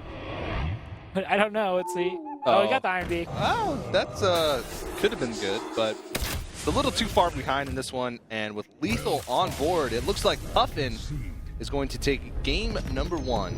Yeah, both players very well mannered about it though. Just throwing out the well played. Captain Crunch played really well, but like I said, based on experience, that matchup is very difficult for the hunter to kind of like gain a foothold in, especially when your opening hand as a paladin is double shielded minibot. That's And their opening hand as the hunter was like 4 3-drops and a freezing trap. Yeah, he also had the kill command really early on, which kill command is kind of one of those cards you want to be drawing later. So it looks like game 2 is going to be starting shortly here. They're going to be restarting the game. So yeah, that's what the admin there was trying to signal to Captain Crunch. These guys are wearing those big headsets. They're getting pump white noise into it, so you sort of get into your own little world when you have those headsets on. Yeah. So what are you expecting here in game 2 now? Well, Captain Crunch, I mean, we haven't really seen much Hunter play today, but a lot of players, when they bring a deck like Hunter or like Patron Warrior, they'll tend to throw that deck out until they find a win with it. Captain Crunch, if I remember correctly, he played a lot of Hunter throughout the qualifier as well. It feels like a deck he's comfortable with. So he might just throw that out again, realize that, hey, Hunter's a strong deck. I'll probably find a win with this quickly. So might just throw that out again. Yeah, and Puffin's other decks are Warrior and Druid. Yeah. Which do you want to run into if you choose mid-range Hunter again? Assume Druid. Probably Druid. Right. Warrior does... High mains are really tough for both Warriors and Druids to deal with. High main is one of the banes of both Control and Patron Warrior just because it's so tough to remove it in its fullest without taking a lot of damage by swinging into it. Yeah, it takes often a lot of cards, assuming you can even do it. Sometimes High main just comes out and that's how you... Oh, so we're going to be seeing, it looks like another Patron matchup. Patron Mirror, okay. Second one of the day. Yeah. Captain Crunch has Thorsan, and he keeps the Gnomish Inventor as well. And he has a Brawl. Whoa. Wow, so the Brawl is an interesting tech. Could be designed specifically for this matchup. Puffin, on the other hand, also has a really great opening hand. Yeah. Well, you're coming into like this Fireside Gathering Championship. You only have 3 other opponents, all of whose matches were broadcast. Right. You can pretty much get a good sense of what these guys are playing. If Captain Crunch came into the same, all 3 of these guys are going to play Patron. Right. I'm going to bring Patron and just tech it against Patron with Brawl, maybe a Harrison Jones as well. Yeah, that's really a high level decision to kind of read your opponents and say, you know what I need to do? I need to bring a Brawl. Yeah. I need to get rowdy. Yeah. and Brawl is the official card of getting rowdy in Hearthstone. So. Puffin goes ahead, tosses out the Armor Smith, just kind of a come at me, bro. Looks like he's going to follow it up here with Acolyte of Pain. So he's just putting stuff on the board. He's kind of getting chip damage in. It also, unfortunately, he doesn't really have a way to set up that Acolyte of Pain for immediate value. Yeah. So that's still something Captain Crunch probably wants to address, And then you have the Armor Smith down, so you're probably going to get armor out of it. Captain Crunch, just going to play his own game. All right. Drops down the Gnomish Inventor. He's not addressing the stuff on board. Puffin equips the weapon. And these guys are playing very quick in these early turns. Not necessarily giving a ton of thought. I think they both know that they want to get to that Thorsan. Yeah, and it looks like Puffin's got a pretty big lead because Captain Crunch hasn't found a weapon. He hasn't found a way to deal with these 2 creatures, which are the 2 early game creatures that you want as a patron. He's going to get draws off these guys next turn, and he could even just attack in, Battle Rage, and draw 4 cards, up to maybe even more next turn. Right, so interesting thing on the last turn, rather than run the Acolyte of Pain into the Gnomish Inventor and get the guaranteed value, he actually went ahead and just equipped a weapon. Yeah. What do you think that line of play means? He might be thinking that he could get up to 3 draws out of the Acolyte, whereas if he attacks in, he only gets maximum 2. Right. Because he said, well, you didn't play Deathbed on turn 4, which you would have if you had one, because you can't leave an Acolyte up on the board as a patron. Right. So he said, you don't have a way to deal with this. I'm just going to leave it up at 3 health and force you to use more resources if you want to deny me more draw. Yeah, unfortunately, Puffin coins out the Emperor Thorsan. So by the power of Ragnaros, Puffin's cards are going to cost less. Yeah. We're already looking at quite a bit of damage coming into turn 6. Things are escalating very quickly, TJ. Yes, they are. There's probably going to be a whirl of damage coming out soon. Captain Crunch is in a weird spot. You obviously want to play your own Thorsan because that lets you get all your cheaper cards, and he has a pretty good hand for it too. He has Warsong, he has Grim Patron, he has the Unstable Ghoul, he has a Brawl and a couple of other things. But at the same time, you kind of have to deal with his Thorsan. Yeah. No, he's like, nope, my golden Thorsan better than your Thorsan. Fight fire with fire. Yeah, Ragnaros Fire with Ragnaros Fire. Now, let's kind of start looking. Puffin, he has the Frothing Berserker. He has the Warsong Commander. He has a Whirlwind, but he doesn't really have the Patron, so it's kind of... He could probably get to it pretty easily with Battle Rage if he chooses to swing into and get rid of the Emperor Thorazan. Yeah. I mean, he's at the point now where he can just dig for an execute. He can Battle Rage twice. Yeah. Okay, it looks like he's just going to feel like drawing his entire deck. I was going to say, I was wondering if this is kind of like in the range of overdrawing your hand. What's better, 5 cards or your 20. entire deck? Yeah. Thank goodness for a 10-card limit in hand, because he's going to draw a lot of cards. Oh, so he's also kind of teched into that shield block. Mm-hmm. This is very interesting, because we're seeing like a lot of the tech matchups for Patron today between like Brawl, Shield Slams, Shield Blocks. He's got 8 cards. If he Battle Rages, he's overdrawn. So he's just going to, the Shield Block. This is kind of a good problem to have, though. Yeah. Because he's got a lot of really good stuff, and he's getting another turn. Like, we are looking at just a bunch of free cards now. Yep. Puffin's hand. There's a massive sale on Warrior cards in Puffin's hand. Everything must go. Come on down to Emperor Thorazan's. Get your discounted cards. He can play his whole hand plus have 3 mana left over. Yeah. He can play his whole hand, armor up, and still have the mana left. The unfortunate part is it doesn't look like he's in the situation where he can like actually use all these cards to end Captain Crunch here, because just doesn't really have the tools. And on the other hand, we see Captain Crunch is like, it's Patron time. Yep. It's just time to start doing this. He's got a good setup for this. He's got the 1-mana Battle Rage. It's going to allow him to draw cards if he wants to. He's just going to execute Emperor. He's like, 2 turns is enough. Yeah. You've lived a long, full life. Yeah. Please go somewhere else. Now, Puffin doesn't have the Brawl. Yeah. So Puffin's going to have to deal with this the old-fashioned way. And when we look at his hand, it's actually not ideal. Well, the thing is, when you play, we talked about it earlier, when you play Patrons against a Patron Warrior, and they've gotten 2 turns of Emperor Thorazan on 8 cards, all of a sudden, a lot of damage is made possible Gonna say for the Frothing Berserker. Frothing Berserker's just coming out looking real hungry. He's really thirsting for blood. Yeah. He's like, hey, why don't we start tossing out some whirlwinds maybe, see what happens. Yeah. He's got to go, though. He's making very slow movements onto the board. You got to play quick, especially if you want to Battle Rage here. I mean, there might be a lethal somewhere in his deck. I mean, he's got 0 mana Battle Rages. Yeah, Puffin's kind of in that spot where, rope's going down. He's got to figure it out really quickly. He does not have a second Whirlwind. He has Unstable Ghoul. So oh, wow. Unstable Ghoul is, he can't get it. It's hiding. And he's got it now. He's going. Put into that.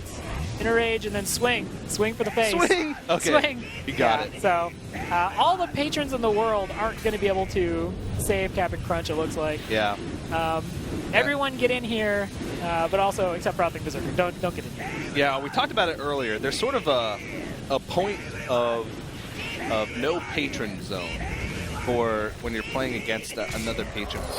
Right. As soon as they get a big hand that's reducing cost by Emperor Thorazan, you have to be really careful with how many patrons you put out, because it just gives them more fodder, more targets to be hit by Whirlwinds to buff up their Frothing Berserkers. And Puffin, I mean, it was really close. He almost ran out of time, but getting that Battle Rage out, he found that Unstable Ghoul, which gave him pretty close to exact lethal.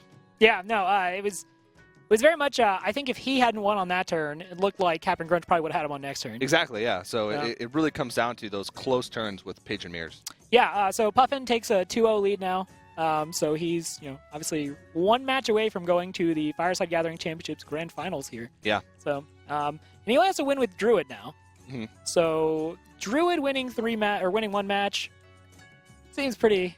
It's pretty good. Yeah, you have 1 in 3 chances to draw a Wild Growth or double Innovate Thorazan that we saw earlier. So it's a lot more complicated than making it out to be. But he's in a really good spot. He put himself in a great spot by going up 2-0 in the series. So he has to be either Hunter, Warlock, or Warrior with Druid. And it's going to be a tough uphill battle for Captain Crunch. So it'll be interesting to see what he chooses. So he's going to go for Patron again. I was trying to think. I think when I watched the last Fireside Gathering tournament thing, Cap'n Crunch, his Warlock deck was Zoo. I want to say. Yeah. Yeah, so if it Sounds was, right. if it was Zoo, well, I specifically remember because he had a lot of he had the Golden Imp gang bosses. Like it was really the swag Zoo deck. Yeah, I've been playing Zoo since before Reynad. Right. So, I don't even think that's possible, as Reynad is in fact the inventor of Zoo. Okay. But Cap'n Crunch feels like the Warrior deck is going to give him, I think, the best chance to kind of deal with this Druid deck. Mm-hmm. Now, Puffin's hand is actually, it's not what you actually want to see. No, it's all spells. Yeah. That said, he could have a turn 7 combo, which is pretty nice. Mm-hmm. But he's actually, it looks like Cap'n Crunch is going to have all the time in the world to kind of figure out what he wants to do. And Brawl, which he teched in here, is honestly pretty solid against the Druids, who are going to be looking to pressure the board with big minions. And more importantly, Puffin didn't see it last game. That's right. Puffin did not see the Brawl, so there's a very good chance he doesn't know about the Brawl. He draws into Ancient of War. Ancient of War is one of those big minions where basically if the patron doesn't have Execute, it's probably not coming off the board. Yeah, they have to throw 4 patrons into it. Just a lot of things. Cap'n Crunch goes ahead and just puts out the Unstable Ghoul, which is going to allow him chip damage. More importantly, it just gives him initiative. Mm-hmm. It lets him have something on the board. It forces Puffin to be answering him. Now, Puffin has answers, but this Unstable Ghoul is quite possibly the least menacing thing in the world. Again, he's just like, hey, what you doing? But he's going to Wrath, looks like. The question is, does he Wrath for 1 or does he Wrath for 3? Does he value the cycling? And it looks like he chose to Wrath for 3. So that's fine. Clear board. No problems. I think what he's afraid of is that an Acolyte of Pain comes down next turn, and he doesn't have a Keeper to silence it past the Unstable Ghoul, so if he doesn't kill it now, it might come back to haunt him later on. Right. Cap'n Crunch equips Deathbite and just goes right for Puffin's face. He's just going to give him no time. So, I was going to say he helps. I was going to say he has to deal with the Ancient of War now, and does he want to use the Innervate for only 1 mana? He's just playing for Thor's End. Mm-hmm. So that's a pretty good way to live life too. Oh wow! But look at this combo. This is the dream for turn 5 if you're Cap'n Crunch, if you're the patron player. Enrage and slamming the Deathbite here. He's going to end up with 4 patrons once this turn is done, and that's really tough for a Druid to deal with. Yeah. Now, as we look at Puffin's hand, there is actually a world where he can deal with this, I suspect. Let's see here. Because he has... Yeah, so he has 5 mana combo, or 5 mana Force of Nature, and then he has the Swipe, and then he also has the Innervate, so it's definitely feasible to deal with. Yeah. Let's see. He's gonna, looks like he's just thumbing over Dr. Boom now. Dr. Boom and maybe Hero Power. So, getting rid of the 5/1 is actually not super problematic for Cap'n Crunch because it wasn't going to make any more patrons.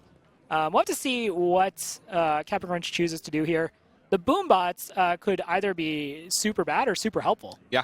Because they could just make more patrons. They could make more patrons, or they could pick off the patrons that spawn. It just depends how those Boom Bots are feeling today. Like, do they have their coffee? Are they in a good mood? Mm-hmm. We also see that this is kind of clever by Puffin, because next turn he still has access to either the full combo. Oh, no. Oh. That's a disaster. He either has access to the full combo or he can do Force of Nature Swipe. Yeah. Okay, so that Boombot was the malevolent Boombot. The other one was like pretty reasonable. Yeah. It's just like, you seem like a nice guy. It was the older brother that's like, I'll show you how it's done. Watch a pro. Yeah. So he gets a good Battle Rage off. He has a lot of cards in hand. What he doesn't have is Warsong Commander. No, but, I mean, at this stage he might not even need it, because Puffin, he's going to have to use combo to clear next turn, most likely. And yeah, Cap'n Crunch has a lot of cards in hand. Yeah. Puffin has considerably less, and as he said, he's looking at a world where he has to actually combo to get all the patrons off the board. And if he does that, he's still only clearing off 4 of these. There's 5, and there's an Armor Smith on the board as well, so he's just giving Cap'n Crunch more armor, which he's using his combo, most likely, and he's putting himself further out of range of being able to actually close out the game. So this is sort of the polar opposite of that Patron Druid game that we saw earlier in the day, where the Druid was pressuring and the Warrior just wasn't given enough room. Right, so this is interesting because this Patron so far, Cap'n Crunch Patron's deck, hasn't actually played like you would traditionally expect, which is, you know, you see a lot of like charge coming out with it. Yeah. It's actually just more like playing like a Zerg deck from like StarCraft, where just the creep keeps spreading, just more patrons are being made. We see the Ancient of War come out, which is, if you put that down, you're thinking, please don't have an execute. Yeah. Which Captain Crunch actually doesn't have. He can play down Gnomish Inventor, draw a card, maybe kind of dig for it. He could Brawl, which would be a terrible idea, but he could do it. Yeah, he could. He could Thorazan and just kind of ignore the Ancient of War for now. Because the Ancient of War, at best, deals with 1 patron a turn. So maybe you're not super scared of it. Let's see, he has 7 mana, 8 with the coin. I think there are a lot of really attractive plays here. Ends up looking for the card, definitely digging for an execute. Finds another patron. That's actually a little bit rough. And, yeah. What card did he hover over there? Was that Frothing Berserker?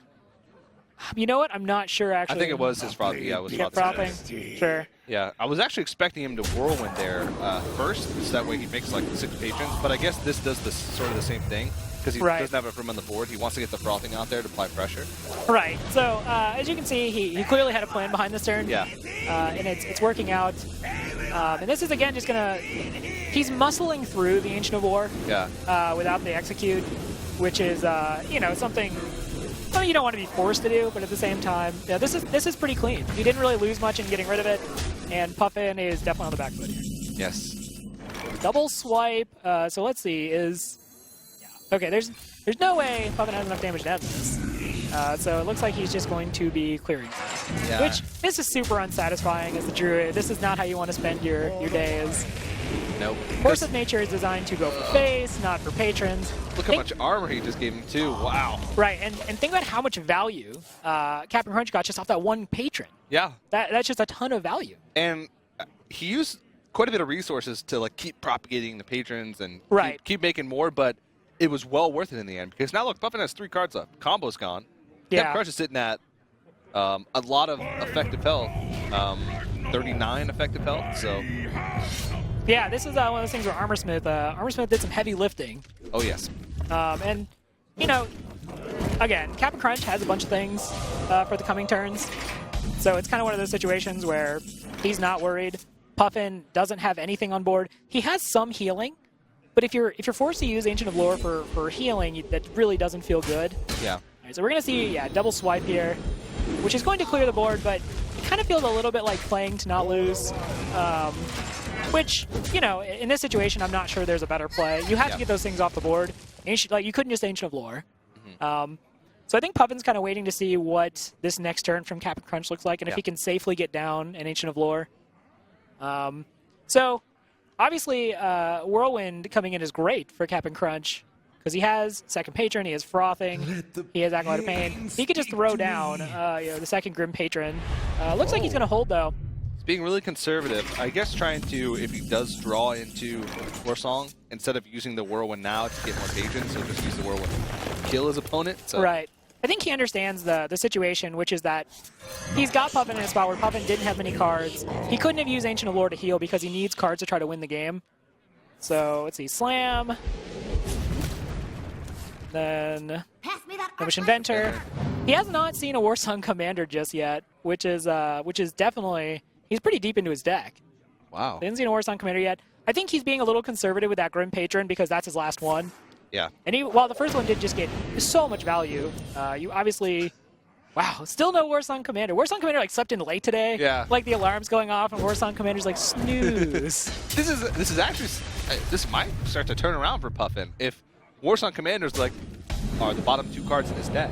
Yeah. These are some pretty large creatures. Ooh, Lotheb too. Yeah. A Lotheb Bear Form turn is pretty good. Suddenly, you know, we're looking at a situation where Captain Crunch is on the back. Yes, he is. Now, he hasn't drawn either Execute. Has he drawn? I don't believe so. There's Warsong Commander. Yeah, I don't think he has. Yeah, Warsong Commander. Warsong Commander finally shuffled in and was like, hey, what's going on, guys? Yeah. Puffin needs a Harrison Jones. Just ripped right off the top here. Yeah, he needs to put that Death Spider in the museum very quickly. Yes, he does. Because right now, with that Warsong Commander showing up, Captain Crunch has more than enough damage to probably end this. So silences, he's like, you still haven't found what you're looking for. I'm going to try to deny you some more card draw. Yeah, trying to apply pressure. But... And yeah, he's got a good board here. Unfortunately, we know. Yeah. It's going to be a problem for him. I think he knows, too. How would you say he knows? Yeah. He's hoping. Yeah. But he knows. Well, it was obvious to Puffin that Cap'n Crunch was digging for something that he just couldn't find. Yeah. So silencing the Acolyte of Pain makes total sense. Yeah, I mean, judging by the sliver of cards he has left, I would guess that's like 6. About 6, so... Right. So this is, Cap'n Crunch is going to take this game, and he's going to get on the board, so it's now 2-1. And then... Oh! He's really just going for it. He really wants, you know, after losing 2 games, he's like, I just want to enjoy this big frothing berserker punching you in the face. If I overkill him enough, does the damage apply to the next game? Do I win a second game? Yeah. Yeah. Unfortunately for Cap'n Crunch, that's not how the rules work, and obviously we're going to follow the rules. Yes, we will. But yeah, so Cap'n Crunch on the board now. Puffin still has to win another match, or win his first match with the Druid. Yeah. So, we kind of were talking a little bit about Cap'n Crunch's Warlock deck. Yeah. I suspected Zoo, totally willing to be wrong, but he's got Hunter and possibly Zoo. Both of those can give the Druid problems. Yeah, we've seen the Hunter deck so far from Cap'n Crunch. It seemed like it was mid-range, especially the way he played it. Right. He ran Freezing Trap, Snake Trap. We didn't see, like, the mid-range elements. We didn't see high mains. We didn't see, like, low Theb. Sure. So, I mean, it could still be, like, a hybrid deck. It could, it might he just didn't draw into his Wolf Riders and his Abusive Sergeant and his Leper Gnomes. It's a possibility. I was going to say, there's no telling how hybrid of a deck it is. Yeah. And looks like we are about to jump into the last match. Puffin, of course, once again, just has to find a win with that Druid. Cap'n Crunch will see if he's going to throw out the Warlock or the Hunter. Yeah, you can see Puffin super composed. By the way, I just want to comment, I love Puffin's shirt. Leroy Jenkins with a little, like, dancing Puffin on it. Yeah. It's one of my favorite shirts. I think he wore it to the Amazon Fireside Gathering one as well. So it's his designated Fireside Gathering T-shirt. It's his lucky shirt. Yeah. You got to have one. Yeah. So we're looking, Cap'n Crunch chose to go with that mid-range Hunter, and we're seeing a lot of the mid-range elements, stuff like Piloted Shredder, Haunted Creeper. So actually, this is a pretty okay curve. Puffin got Wild Growth, but then some kind of high mana cards. Cap'n Crunch has some pretty good things here. Kind of one question: how would you do this? So it looks like he's going to coin. Now that he drew the Mad Scientist and put out the Haunted Creeper, but is there a world where you might have kept the coin to try to get out an early Shredder? Yeah. He does curve out well here. If he didn't have Eaglehorn Bow, I'd say, yeah, keep the coin. But, I mean, he goes 2-drop into Eaglehorn Bow. And one of those 2-drops is a Mad Scientist. That's like the dream, nearly. Speaking of curving out well, Puffin just got the second Wild Growth. Yeah, Yeah. The saving grace for Cap'n Crunch is that he does have Freezing Trap in hand. Yeah. So if Paladin earlier is we see the well played coming up from Cap'n Crunch on the second Wild Growth. Paladin is a class that Puffin used earlier to kind of skate around the Freezing Trap with by summoning the 1/1 to play into the Freezing Trap. Druid doesn't have that luxury. It makes big creatures, and unless there's like a Kazan Mystic floating around this deck for Puffin, one of those big creatures is going to have to get Freezing Trapped. What do you like here? Do you establish the Freezing Trap, or you maybe go for the Eaglehorn Bow? I just like the Eaglehorn Bow. Just play on curve. You can start applying pressure. You are afraid of the Harrison Jones, especially since you're a mid-range deck. At least, I mean, it seems we haven't had any indication that this is anything else. So your inclination would be to not attack if you put Eaglehorn Bow, because there's really not too much of a reason to apply pressure because you don't have a way to close out the game yet. And the mid-range deck is more about control, but he is going to hedge his bets against Harrison, apply some more pressure, and I really like the Eaglehorn Bow. Yeah, so we see here he's on 6 mana now with the 2 Wild Growths, and he plays down the Druid of the Bear. Druid of the Bear. Druid of the Bear. Which, I mean, obviously as a Hunter player, you're not excited to see that. Wait a second. What? Malfurion shapeshifts into a bear. Right. Hero powers. Sure. So he's just a Druid of the Claw. He is, in fact, a... So Malfurion would only be a 4/6. Not sure that's how things work, TJ. Okay. I like that you're thinking, though. I like that you're thinking. You saw the wheels turning in my head. I'm sad that the people I couldn't at home just couldn't see how intensely, like, the wheels were turning. You're like, no, I have an idea. Yeah. So Captain Crunch is going to go ahead and silence this Druid of the Bear. It's going to be real sad very shortly because we know what's happening on Sunday. Yes, we do. And Well, you could Ancient of Lore, actually. You could Ancient of Lore, you could Hero Power Zerdrake. So he has options, but it's really hard to say no to the giant angry tree. Captain Crunch just kind of shakes his head. He's like, owl. Yeah. Too soon, owl. When I first started playing, I always thought that the Ancient of War was a Saint Bernard. That's kind of a weird thing. No, look at it. Okay, hold on. We're doing some investigation here. It's a Saint Bernard with, like, smoke coming out of his nostrils. Ooh. Like he's in the cold and it's just the... Did you see? I always think about Zangarmarsh from Burning Crusade for World of Warcraft. Okay. Because you always saw them walking around Cenarian Refuge. Yeah. So that's, to me, I never had that moment where I was like, this could be a St. Bernard. See, I don't really think logically most of the time, so... No, it's fair. It's fair. So Captain Crunch is kind of like, I'm going to try to make the best of a bad situation. The draws just keep coming for Puffin, though. He is building quite the wall. I think right now he's going to try to figure out if this is the snake trap or a freezing trap. Yep. Why did it have to be snakes, TJ? Yeah. Now, there's going to be the juggles, but he's willing to take that because he gets a clean swipe on the board here. Captain Crunch, you can see it in his eyes, too. He's like, what's about to happen? Yeah. No. You look for that cursor to hover over your knife directly. You're like, oh. Yeah, and then you're like, all right, please just be Keeper of the Grove. Please just keep... Yeah. Now, Puffin's at 15 health. So his health... King Mukla off the web spinner. I had to think for a second. I was like, okay, why is he running Mukla? Okay, web spinner. Yeah. Because if it's Mukla, you have to think it's more aggressive. Yeah, it's Golden Mukla. Golden Mukla, his bananas just taste better. That's the only difference. I'm going to spill some insider information here. I would be a little bit skeptical to eat a golden banana. I don't know about you. I mean... Oh, no, Harrison, no. Jones. All right, this... Puffin's thinking about it, but I don't think there's maybe a lot of... Oh, it's a museum. We've had a lot of entries into the Harrison museum Jones today. has done well today. Yes, he has. Like, he's going to write in his diary tonight, like, Dear Diary, today was a good day. Yes, it was. He's going to safeguard the wild. That's getting silenced. He doesn't play into the freezing trap. He's really not being super pressured here. Unleash the Hounds for 3 Hounds is actually probably as good as it gets against Druid a lot of the time. Even though the Unleash the Hounds kind of feels a little bit anemic right now, it's not going to do you a whole lot. Yeah. Captain Crunch is basically just trying to figure out a way through all these taunts and try to get something going. So I wouldn't even be surprised to see the Hounds just go face here. Yeah. It can be a little bit tough to deal with, especially since you've already seen the swipe come out from Puffin. So he's got to attack those dogs individually. You still have the freezing trap up, so that gives you a little bit of hope if you draw into like a quick shot. If you're drawing a kill command, a little bit of burn, there still is a chance for Captain Crunch here.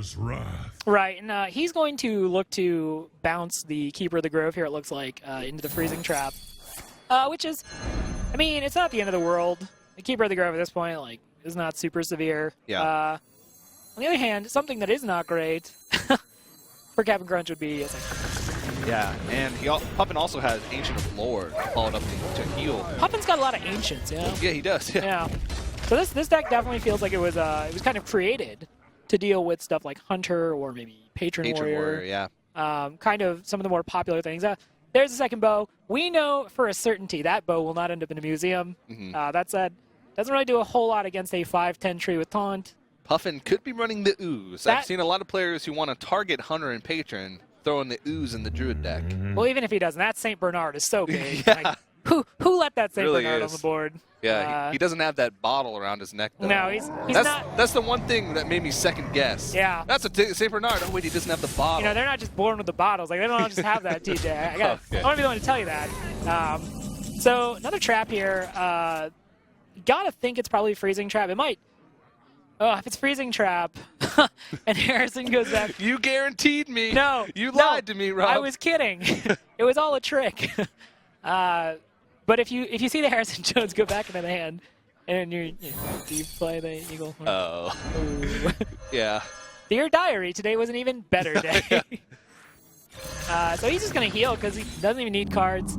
Those bananas, I guess the upside of the bananas are kind of taking up like valuable space, but he's going to feed that tree some bananas. Yeah. He's like, you've worked hard, tree. You deserve a snack. Here's a golden banana. Don't question where it came from. A monkey gave it to me, but he was a king, so it's probably a very good banana. When I planted the... Ooh, web spinner off the top is Oh. not ideal. I don't think he's going to live. Well, how much damage do we have from the hand of Puffin? He's got 11 on board, plus the Savage Roar would be an extra 6, so that's 17. Yeah. Plus Keeper would be 19, plus Banana would be 20. He's not quite there.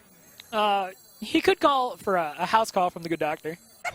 Good. Yeah, I don't think good doctors actually laugh like that, but whatever. Yeah. So it looks like he's pondering the innervate. Mhm. What do you think he's looking to put out? Oh. Second keeper to go. Yeah, he's like, that spider's not even going to give you like a King Crush.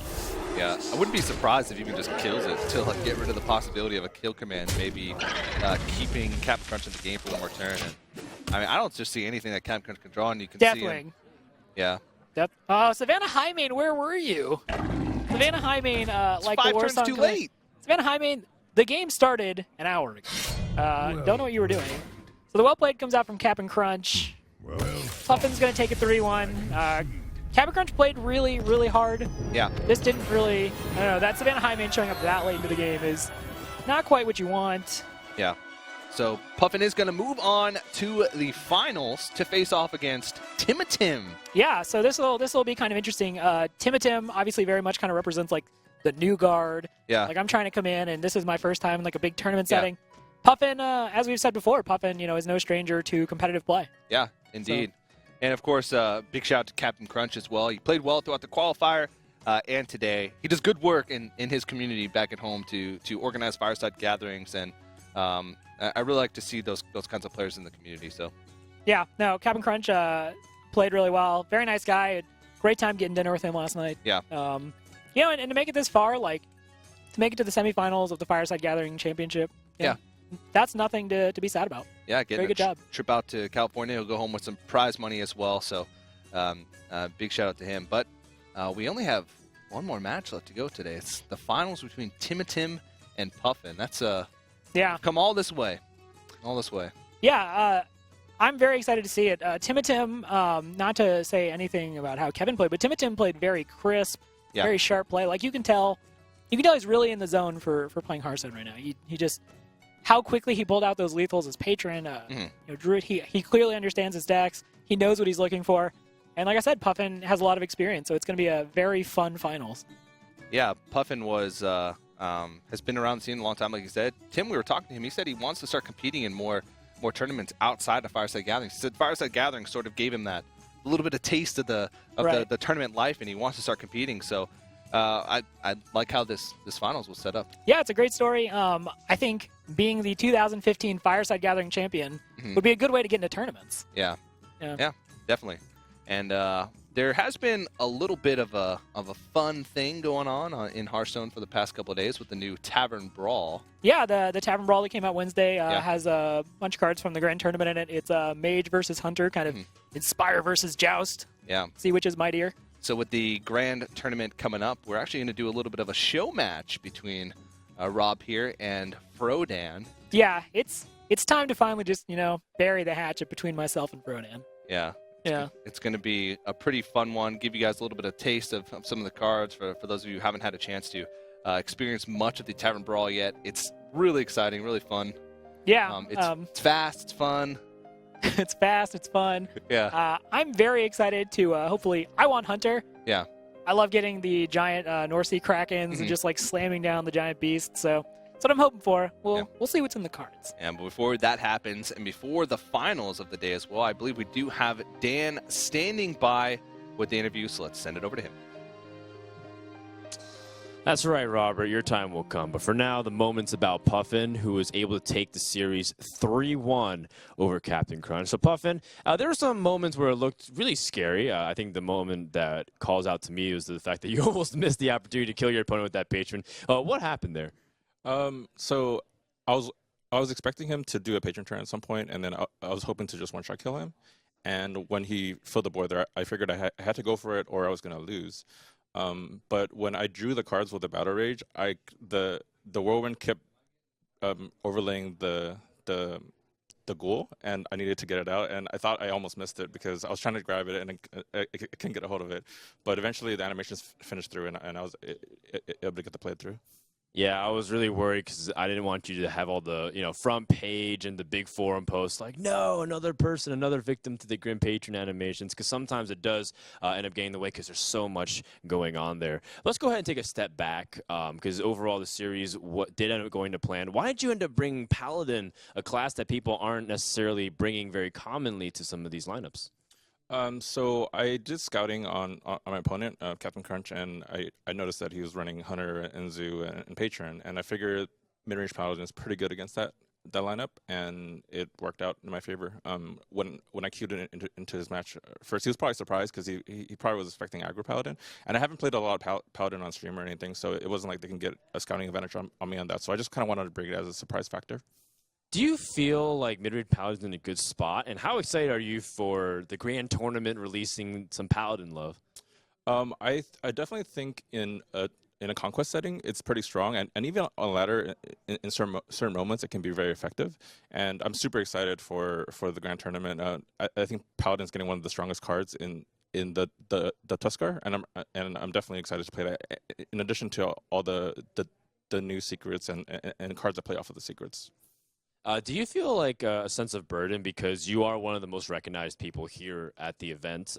You don't have some of the most illustrious backgrounds in Hearthstone, but you've been some of events, and you even did well in the Fireside Gathering when you went up against Raynad. How was that experience for you, and does the fact that you have a reputation mean anything coming into this event? Not so much the reputation. I feel like it gives me a slight advantage because I have actually played in live events before. So like my nerves are a lot calmer now than they would have been if this were my first event. And I think the other competitors haven't played in a live event before. I'm just really glad to be here and to be able to participate and given the opportunity to be able to potentially win the Fireside.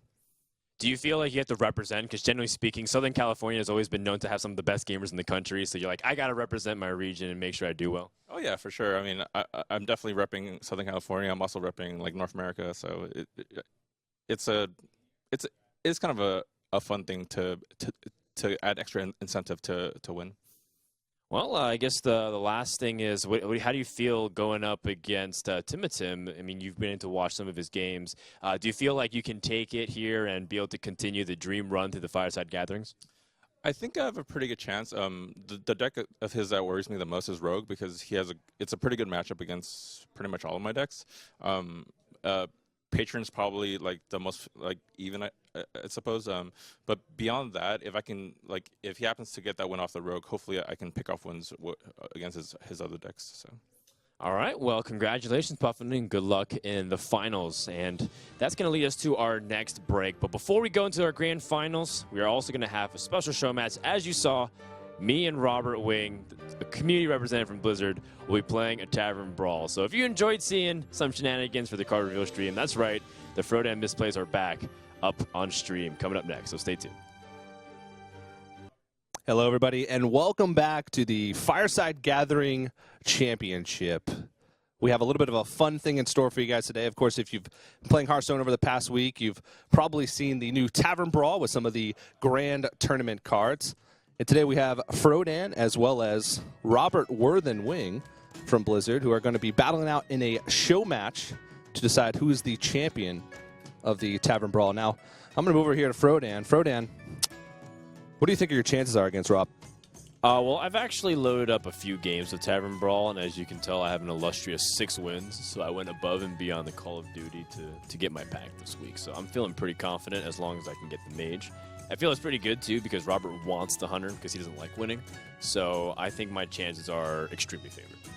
All right, of course, 6 wins. Probably a 6-0, I'd imagine, coming over from Dan. I'm going to move over here to Roberts. Robert, what do you think your chances are against Dan here? Well, I think Dan underestimates the power of lock and load and just being a hunter in general. So I think it's going to be pretty easy because it's clear that his hubris will blind him. He may be Frodan, but I think today he's Frodunzo. Frodunzo. You heard it here first. Well, it looks like Robert actually had 5 wins. So, it's going to be Hunter for Rob taking on Frodan's Mage. Perfect, Dan says from across the room. Take a look at the mulligans here. I guess I shouldn't give away the cards or else that'd be an unfair advantage. Not going to give away the cards. Sorry, Dan. Are you happy with your mulligans here, Rob? You know what? I think we can do better with our hand. Not all, only three. Only three of them? No. It's all about winning the joust, Dan. It's all about winning the joust. Gonna move over to Dan here. Now, Dan, I've been talking to a couple of my friends who've been playing the Tavern Brawl, and they all really like the mage. So some might say you're coming into this with a little bit of an advantage. What would you say to that? Yeah, I would say so. I think my lack of playing skill compared to Robert will be compensated by the fact that I'm playing mage, a very fair and balanced class. Alrighty. Well, Robert, you're going to be playing the Hunter, and you've been pretty adamant about saying how much you think that Hunter is better than the mage. So what's going to happen if you lose? I can't even imagine. Like, that's so impossible. I can't even imagine what that would look like. Yeah, look at this. Just curves out. A perfect curve here. Wow. Dan, you should be very afraid. Okay, well, Robert looks like he's in a great spot here. He's going to play the tracking. Finally. And the Fallen Hero comes down. Chance. What are your thoughts on Fallen Hero, Dan?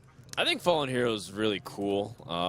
I think Fallen Hero is a really good example. Are you being like serious? Are you asking a serious question? Or you want me to be like trash talk? Well, Fallen Hero. Huh? You just lost the joust. Oh, gotcha. Well, Fallen Hero is about to take. Oh wait, never mind. He's gonna arcane shot. Fallen Hero. Fallen Hero sucks. Dan, Frodan choke. Blizzard needs to buff it right now. All right, Blizzard needs to buff Fallen Hero. It sucks. Dies to arcane shot. Nothing. Well, Rob. Nothing can stop me. Nothing. Emo games coming out. That's a pretty intense APM. Yeah, he's clearly cheating. Argent Horse Rider has both Charge and Divine Shield. I mean, come on. Luckily, I have an answer for this. It's second King Zealot. Joust number 2. I'm the best. 2 for 2 with Joust. So what's your game plan going into this, Rob? I know you said that Hunter is your preferred class in this Tavern Brawl. What's your game plan usually going into this? Win all my jousts and destroy Frodan. That's the friendliest way I can put it. Is just, lay down the beat. What are you most afraid of based off Dan's playstyle? He plays very aggressively. Yeah. I think I'm most afraid of a world where Dan somehow beats me, and I am forced to eat some of my words. Let's do a third joust. I'm the best. That is 3 jousts in a row now that Rob has won. Like, wait, so it's curve perfect. That's not supposed to happen. He's cheating. This guy's curve is crazy. He's cheating. Let's negotiate. The Nexus champion, Sarad. So as you can see, when Blizzard is conveniently playing this game, Hunter actually curves out perfectly every single time. So you're saying that it's rigged? Oh yeah, for sure. I think people don't realize, but every Blizzard employee is on their authenticator is also given a button to acknowledge that they're playing, and that button increases their RNG odds for everything that's good. Rob just asked if Dan was hungry. I might be a little bit. Why do you ask? Funnel cakes. Get your funnel cakes here. Nice. Dan, I don't think that was a bad play. I saw that my friend was hungry, and I gave him some food. It's just being polite, man. So what does the winner get in this show match, Rob? You had your chance. I think probably just pride. Dan is currently ranked 3 on ladder, and I'm ranked 7. So I feel like, oh wow, that's a good play. I like that. It's reasonable. How many packs are Pride worth? A lot. A lot. I need an exact quantity. Wow. It's tough to play and figure this stuff out at the same turn. I got an idea though. Yeah. Cobra shot. Dan just said he has the sickest combos. Let's go ahead and take a look at what he's going to be doing here. Oh my goodness gracious. My regret. All right, ready? I don't think he's expecting this combination. Soul of the Forest with Mustard for battle. I literally have the unbeatable hand. How do you beat it? Mage was already unfair, as we said earlier. That's right. I needed precisely those 2 cards to win. You needed precisely those 2 cards. Rob, how are you going to deal with this? I'm going to put my faith in this giant beast. I believe that's a Jormungar. Jermunger, I believe is the Frost Giant. All right, that's... The battle! You know, if Dan's going to cheat, I didn't even feel like... now he's BMing me. I mean, I can't handle BM like that. I think you should go ahead and play the Freezing Trap. Yeah, that is a really good idea, and all those 1/1s. Yeah, definitely. Definitely. This is going to work.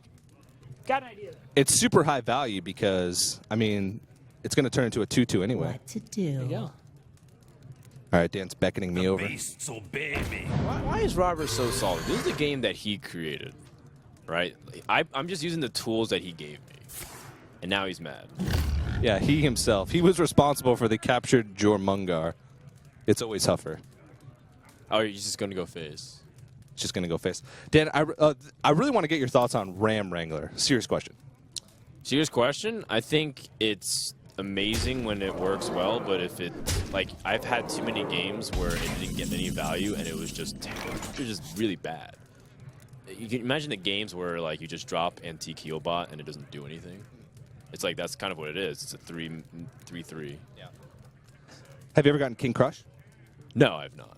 I've gotten King Crushed, but not King Crush. Interesting. Still disappointing. Because as soon as you get King Crush, it means that you automatically think Ram Wrangler's a great card. Let's go ahead and... I have been known to be a fan of Huffers. Dan? And keep in mind, guys, this is a best of 1. So it's winner take all in this matchup. Take all the pride, which apparently is not worth any packs. I would like to point out Ram Wrangler made me a Raptor, which was pretty cool of him, because now we're like best friends and we hang out on the weekends. He still hasn't found an answer to my Jormungar. He's really struggling. That Jormungar is getting in for like 10 damage. Yeah, no, this is... I got a play coming up that he's going to really dislike. Oh, yeah?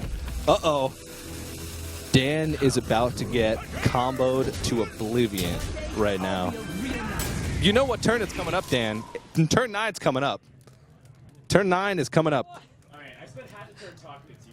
I wasn't And you spent the other half of the turn making excuses. I thought I had enough mana. Get cracking, Dan. Boosh. Yeah. The undisputed king of the world, North Sea Kraken. Dan, after being krakened, has officially retired from competitive Hearthstone. Wanted. See? Dead or Oh, Spellslinger, all right. What? All right, Rob got something pretty crazy from Spellslinger. Let's go ahead and see what Dan got. It's not quite as good. On like a semi-serious note, I really suck at Hearthstone. Well, we all saw the TGT reveal stream. we're using real source. All right. Well, I actually just play to optimize it a little bit because the last turn was so embarrassing that I had to think about this turn for like 30 seconds to think about the cooling. But I like this because we play around Unleash the Hounds and stuff. So. All right, Dan, give it some justice to his misplays. It's not a misplay if you can explain why you did it. All right. Playing around Molten Giants. That's what he said. Uh-oh. Looks like we're about to see the lock and load. All right. See what happens.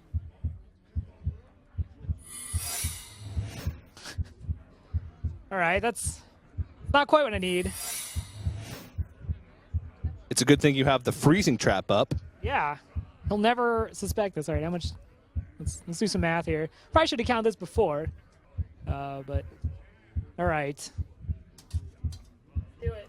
It's a good thing he should play a 4 health creature in order to play around the freezing trap. Yeah, and I got you next turn. I figured it out. He doesn't know I'm bluffing. He's calculating lethal. I have 87 damage in my hand, Dan. So good luck. I counted it as 87. Dan looks like he's actually getting close to closing out the game here. That Frost Giant on the board. Rob is on a clock here. Oh, it's going to be so good. Oh, it's going to be so good. He's going in for the kill. Puffer, baby. Woo! And with that, Dan is going to take the show match, and he's going to go home with all of the pride that Blizzard has to give. Congratulations. Dan, how do you feel about that victory? It felt extremely satisfying on many levels. First of all, I am a strictly inferior player to Robert in a lot of ways, and a human being. So it felt good to finally get a win on the board. Second thing is it's quite poetic and very justifying that I killed a hunter with a 4-2 board that I polymorphed on my own minion. And then, of course, I did it with a very counterintuitive play that no one would have ever thought of in a million years. But thankfully, because of my experience on Tempo Storm, it was able to give me the play that I needed to win. Thank you, Raynad. Thank you, Senpai. There you have it. Wise words from the winner, Dan. And Dan, I just want to get your thoughts again. TGT's coming out next week. Final question. Are you excited? Dude, TGT is really hype. Every player that I've talked to has a unanimous consensus that they are extremely excited for TGT. The biggest content patch that they think is going to be relevant to the metagame. They love it. They enjoyed Goblins vs. Gnomes. They enjoyed Naxxramas. And, BRM does have its cool moments as well with some of the dragons, but all of them are mega hype on TGT. If you haven't already gotten to the hype train, you need to get your tickets now. Get your tickets now to the Hype Show. But, guys, once again, thank you, Robert. Thank you, Dan, for that show match. It was really fun to watch. And we're going to go to a quick break. We do have the finals coming up next. This is going to be Tim versus Puffin. One of those players will be crowned the Fireside Gathering champion. Don't go anywhere, guys. The conclusion will continue right after this. Wow, well, we got a lot done today. We had 2 semifinal matches, the Fireside Gatherings, and we also had a great show match where I valiantly defeated a member of Blizzard. Is worth it. He's also going to be still casting, guys. Don't worry. I don't get to take his spot or anything. I'm still here hosting, having a good time here at the Fireside Gatherings Championships in Burbank, California. And a big welcome to anyone who's just tuned in. You came right in time for the grand finals to find out who is going to get a spot in the upcoming Hearthstone World Championship Regionals happening later this year. We have Puffin up against Tim, and it's going to be a cool one because Puffin is pretty well known among some of the players in the community. He's been around for a while, and he also hails from Irvine, California, hanging out with some of the notable events. But Tim still comes here as his first event, so it'll be a clash of some of the old face and the new faces. I want to see what's going to happen. I can't wait to hear what TJ and Robert have to say as well. Take it away. Alrighty, thank you very much, Dan, and I'm joined here fresh off his defeat. Robert A. Wing. I'm not salty, despite how this looks. Dan was talking about how sad he felt, and I was like, I gotta give him the win. Sometimes it's about being the bigger man, TJ. But enough about that. Let's talk about the finals. TJ, how did we get to this point? Well, let's take a look at the bracket here. Of course, that quarterfinals took place a few weeks ago in the Fireside Gathering Championship qualifier. Today we start with 4 players, Kevin, Tim, Captain Crunch, and Puffin. And now at the end of the day, we're left with 2 players standing. Tim from Tonawanda, New York, and Puffin, of course, from right down the street, Irvine, California. So East versus West across the entire country. Pretty exciting stuff. Yeah, aside from the fact that West Coast is obviously best coast, I think this will be a very even matchup. Like I said, Tim, talking to him, you can just see that he has kind of that heart of a competitor. Yeah. And this really means a lot to him. This is a chance for him to, start at a local Fireside Gathering and then end up the Fireside Gathering champion for 2015. Yeah, even though these guys are in a competitive mindset when they're in that sort of player booth over there with their headsets on, as soon as the match ends and as soon as their interviews ends, they run back over, and the first thing they do is they talk about their matches. Yeah, I was going to say, we just saw them a little bit ago here. They were kind of discussing and just being very friendly to each other. Yeah, which is really cool to see. And, after this next match, we'll be left with 1 player who will be crowned the Hearthstone Fireside Gathering champion of the Americas. Yeah, and as we kind of mentioned earlier, that leads them to even greater opportunity within the Hearthstone World Championships. So. Yeah, so these guys are, even though they're coming in with a friendly mindset, I'm sure these guys are gunning to win. And also, you can make sure you're joining in the conversation. Use the hashtag Fireside Gatherings You guys want to give us your predictions, who you think is going to win, or who you're rooting for in this final match. Also, you can tell us some stories about your Fireside Gatherings. If you won one of your local Fireside Gatherings, maybe tweet at us, let us know. We're joining on those conversations once we're done on the casting desk here to see what you guys thought about the broadcast today and about Fireside Gatherings in general. Yeah, if you want to tweet that, clearly I let Frodan win. Hashtag Fireside Gatherings. Yeah. Yeah. Yeah, it looks like we are going to jump into the first game of the final match of the day. Tim and Tim versus Puffin. And their deck lineups are actually very similar. The only difference being the Paladin versus the Rogue. And Druid and Patron Warrior, of course, being the other two decks. It's actually interesting if we end up at a point where we see mid-range Paladin versus Oil Rogue. Oil Rogue is actually pretty favored in that matchup. So pretty good, yeah. Yeah. The burst potential and the ability to completely wipe the board over and over really hurts Paladin. But this first one is going to be Patron versus Druid, which we saw earlier today. Not from these guys, but looking at Puffin's hand is pretty average. You've got some weapons in there which are good for getting rid of early threats, dealing with stuff like Shredder. You see the Armor Smith and the Acolyte of Pain. So yeah, this hand is actually shaped up really well.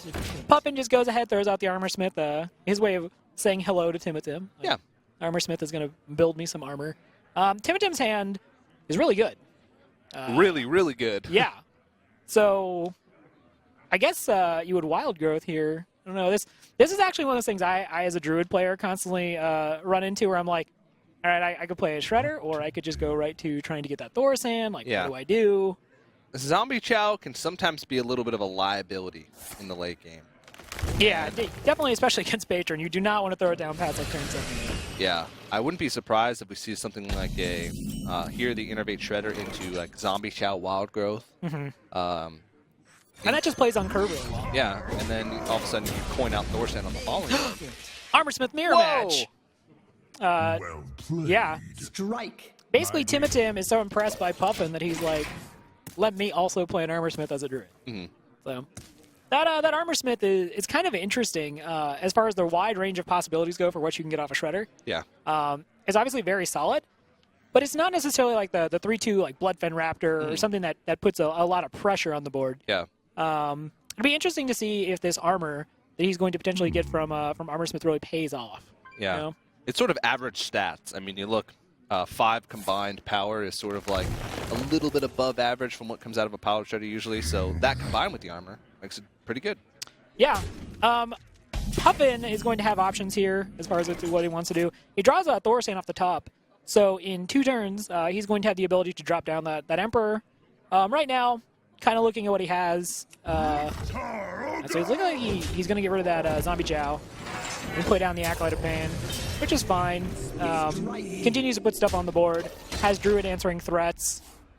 Yeah. Now, Tim is kind of in a weird spot mana-wise. Oh, no, actually, it's just fine. It works out just fine. And he actually draws Harrison Jones, too. So he's going to be... Harrison Jones is just having a field day today. This is the Fireside Gathering of Harrison Jones. Yes, it is. Who's just collecting weapons, probably selling them in back alleys. It's just, it's all not on the level. And, Puffin here, he wants to play the weapon. It's just what you do. Yeah. You got to get that Thorsan off the board.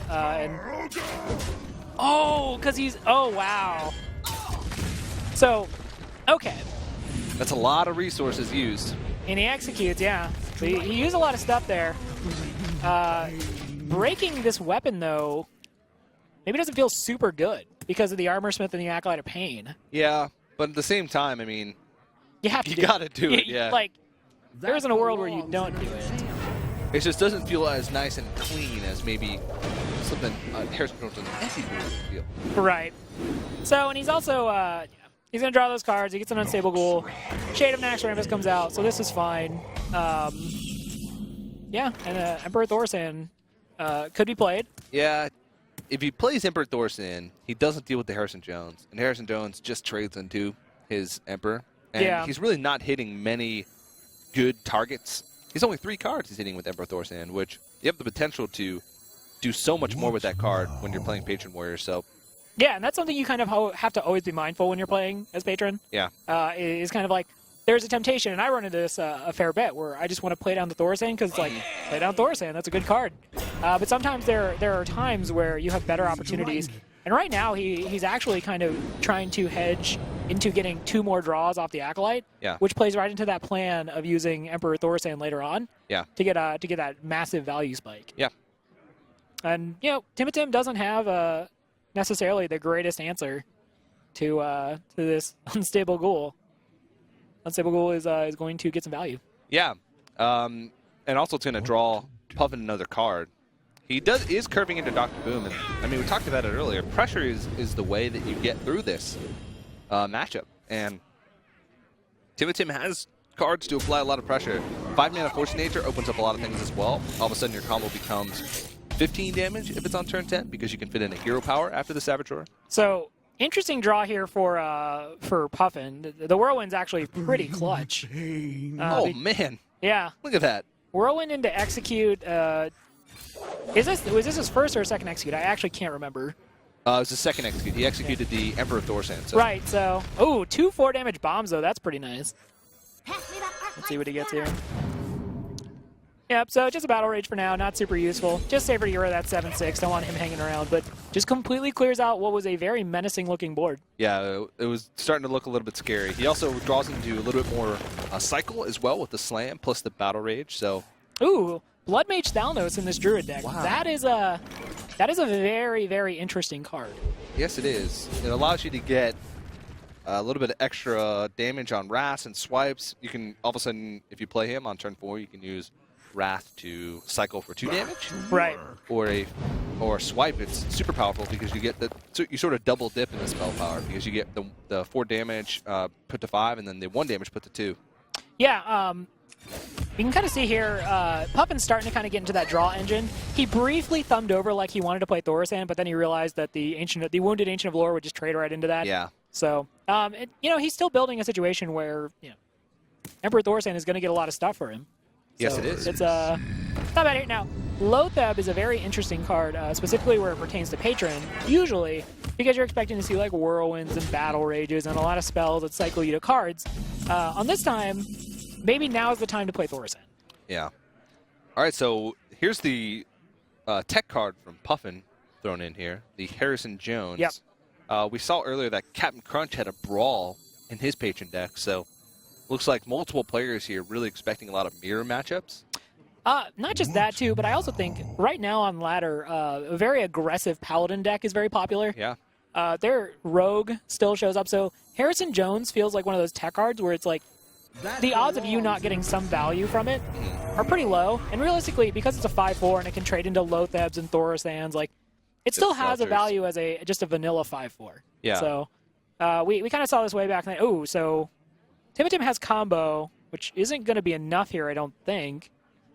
It's close, and he can actually use the Force of Nature to clear if he really wants to. Right. Like he could actually use his 5-mana Force of Nature to clear, plus his 5-mana Druid of the Claw. So all of a sudden he's pressuring with the 5 damage from the Lotheb, and then he's playing Druid of the Claw. And he realizes this. He's like, well, I want to play a Force of Nature, but the 5-mana one sort of fits a little better with my curve. Yeah. So let's see what he does here if he just throws down the second Druid of the Claw. Because Timotim is aware that Puffin is out of executes.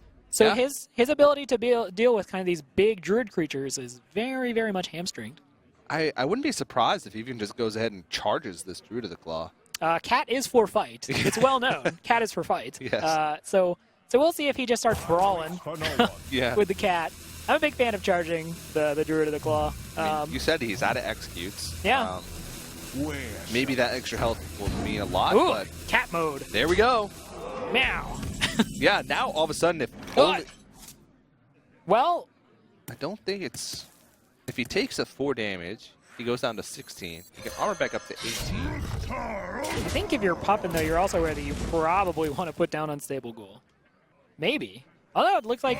All right, so he's going for the Emperor. There's no way he can know that Timotim's sitting on combo. Yeah. And again, it's one of those things where you're probably trying to play to win more than to play to avoid losing. So Yeah. Force of Nature is going to come out, and Timotim, the new guy here is he's going to take one off Puffin. Yeah, that's a really good first game for him. He curved out pretty nicely. There was a little bit tougher decisions. See, it wasn't the most straightforward wild growth hand for him early on. Is there... So for Timotim, since you're kind of newer to to this level of play, not saying he didn't deserve to get here, because he absolutely didn't, has been playing very dominant Hearthstone. Yeah. Is it really kind of a confidence booster to beat someone who has like an established history at high levels of play? Yeah, I think so. And if you have paid attention to the competitive Hearthstone scene, Puffin was one of the first. Like, he was back at the, I don't even remember. ESGN, he was, I believe, on Clarity. Yeah. Yeah. And not only that, but he's been a streamer for a while. He's been a part of the community, not just in competitive Hearthstone, but just in Hearthstone in general, with going to Fireside Gatherings and competing in those. So he's been around for a long time. So yeah, I think it is probably a little bit of a confidence booster.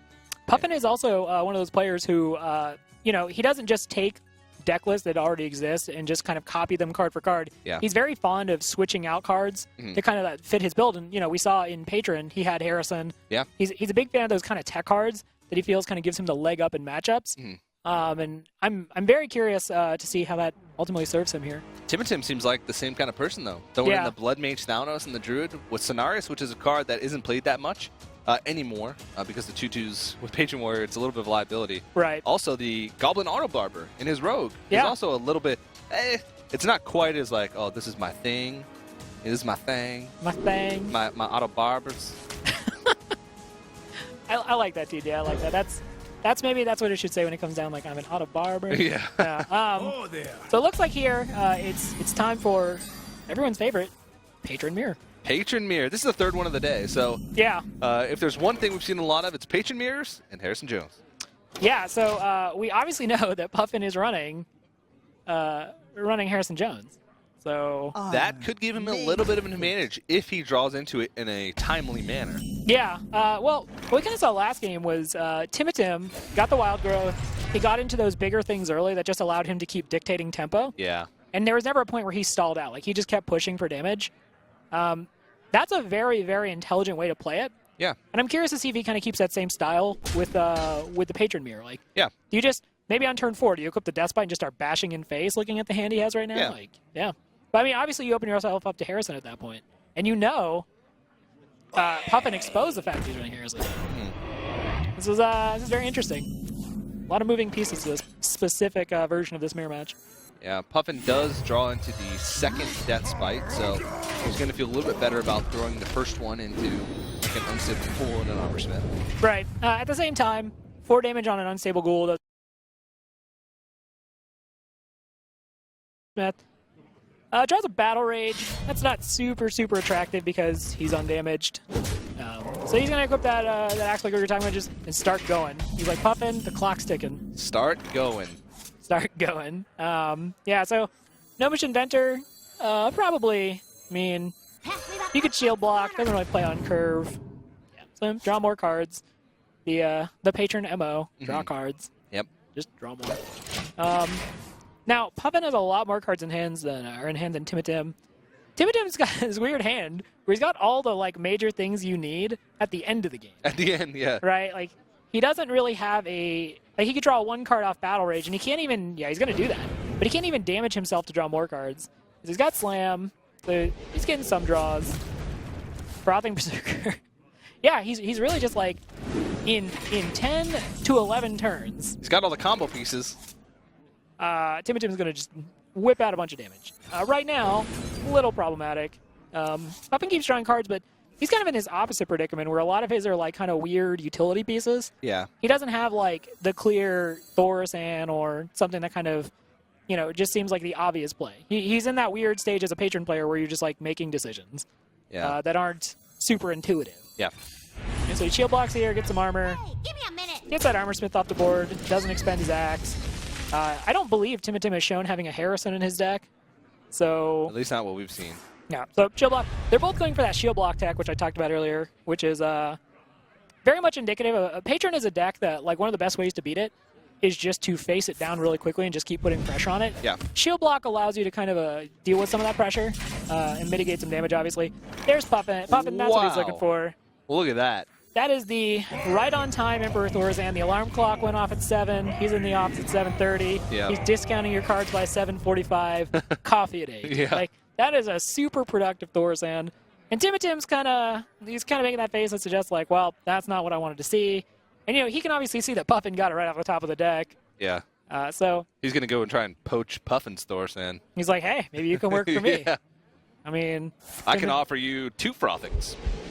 yeah, Emperor Thorsan, in lore, not necessarily the most loyal guy. You could probably buy him. Yeah. Buy his loyalty. Very true. So that's Tim manages to deal with it.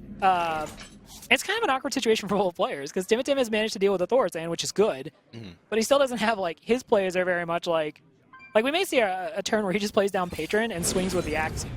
Yeah. Maybe Inner Rages as well.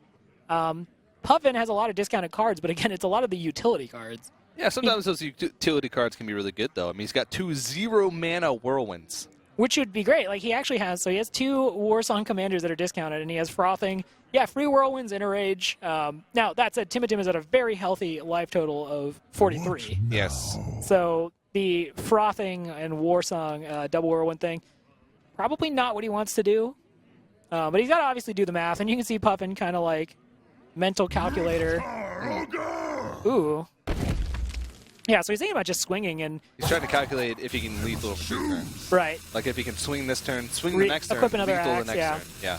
So, at the same time, it's kind of a... He's like, You're trying to kill me. But in a way, what is he going to do? Yeah. Ugh.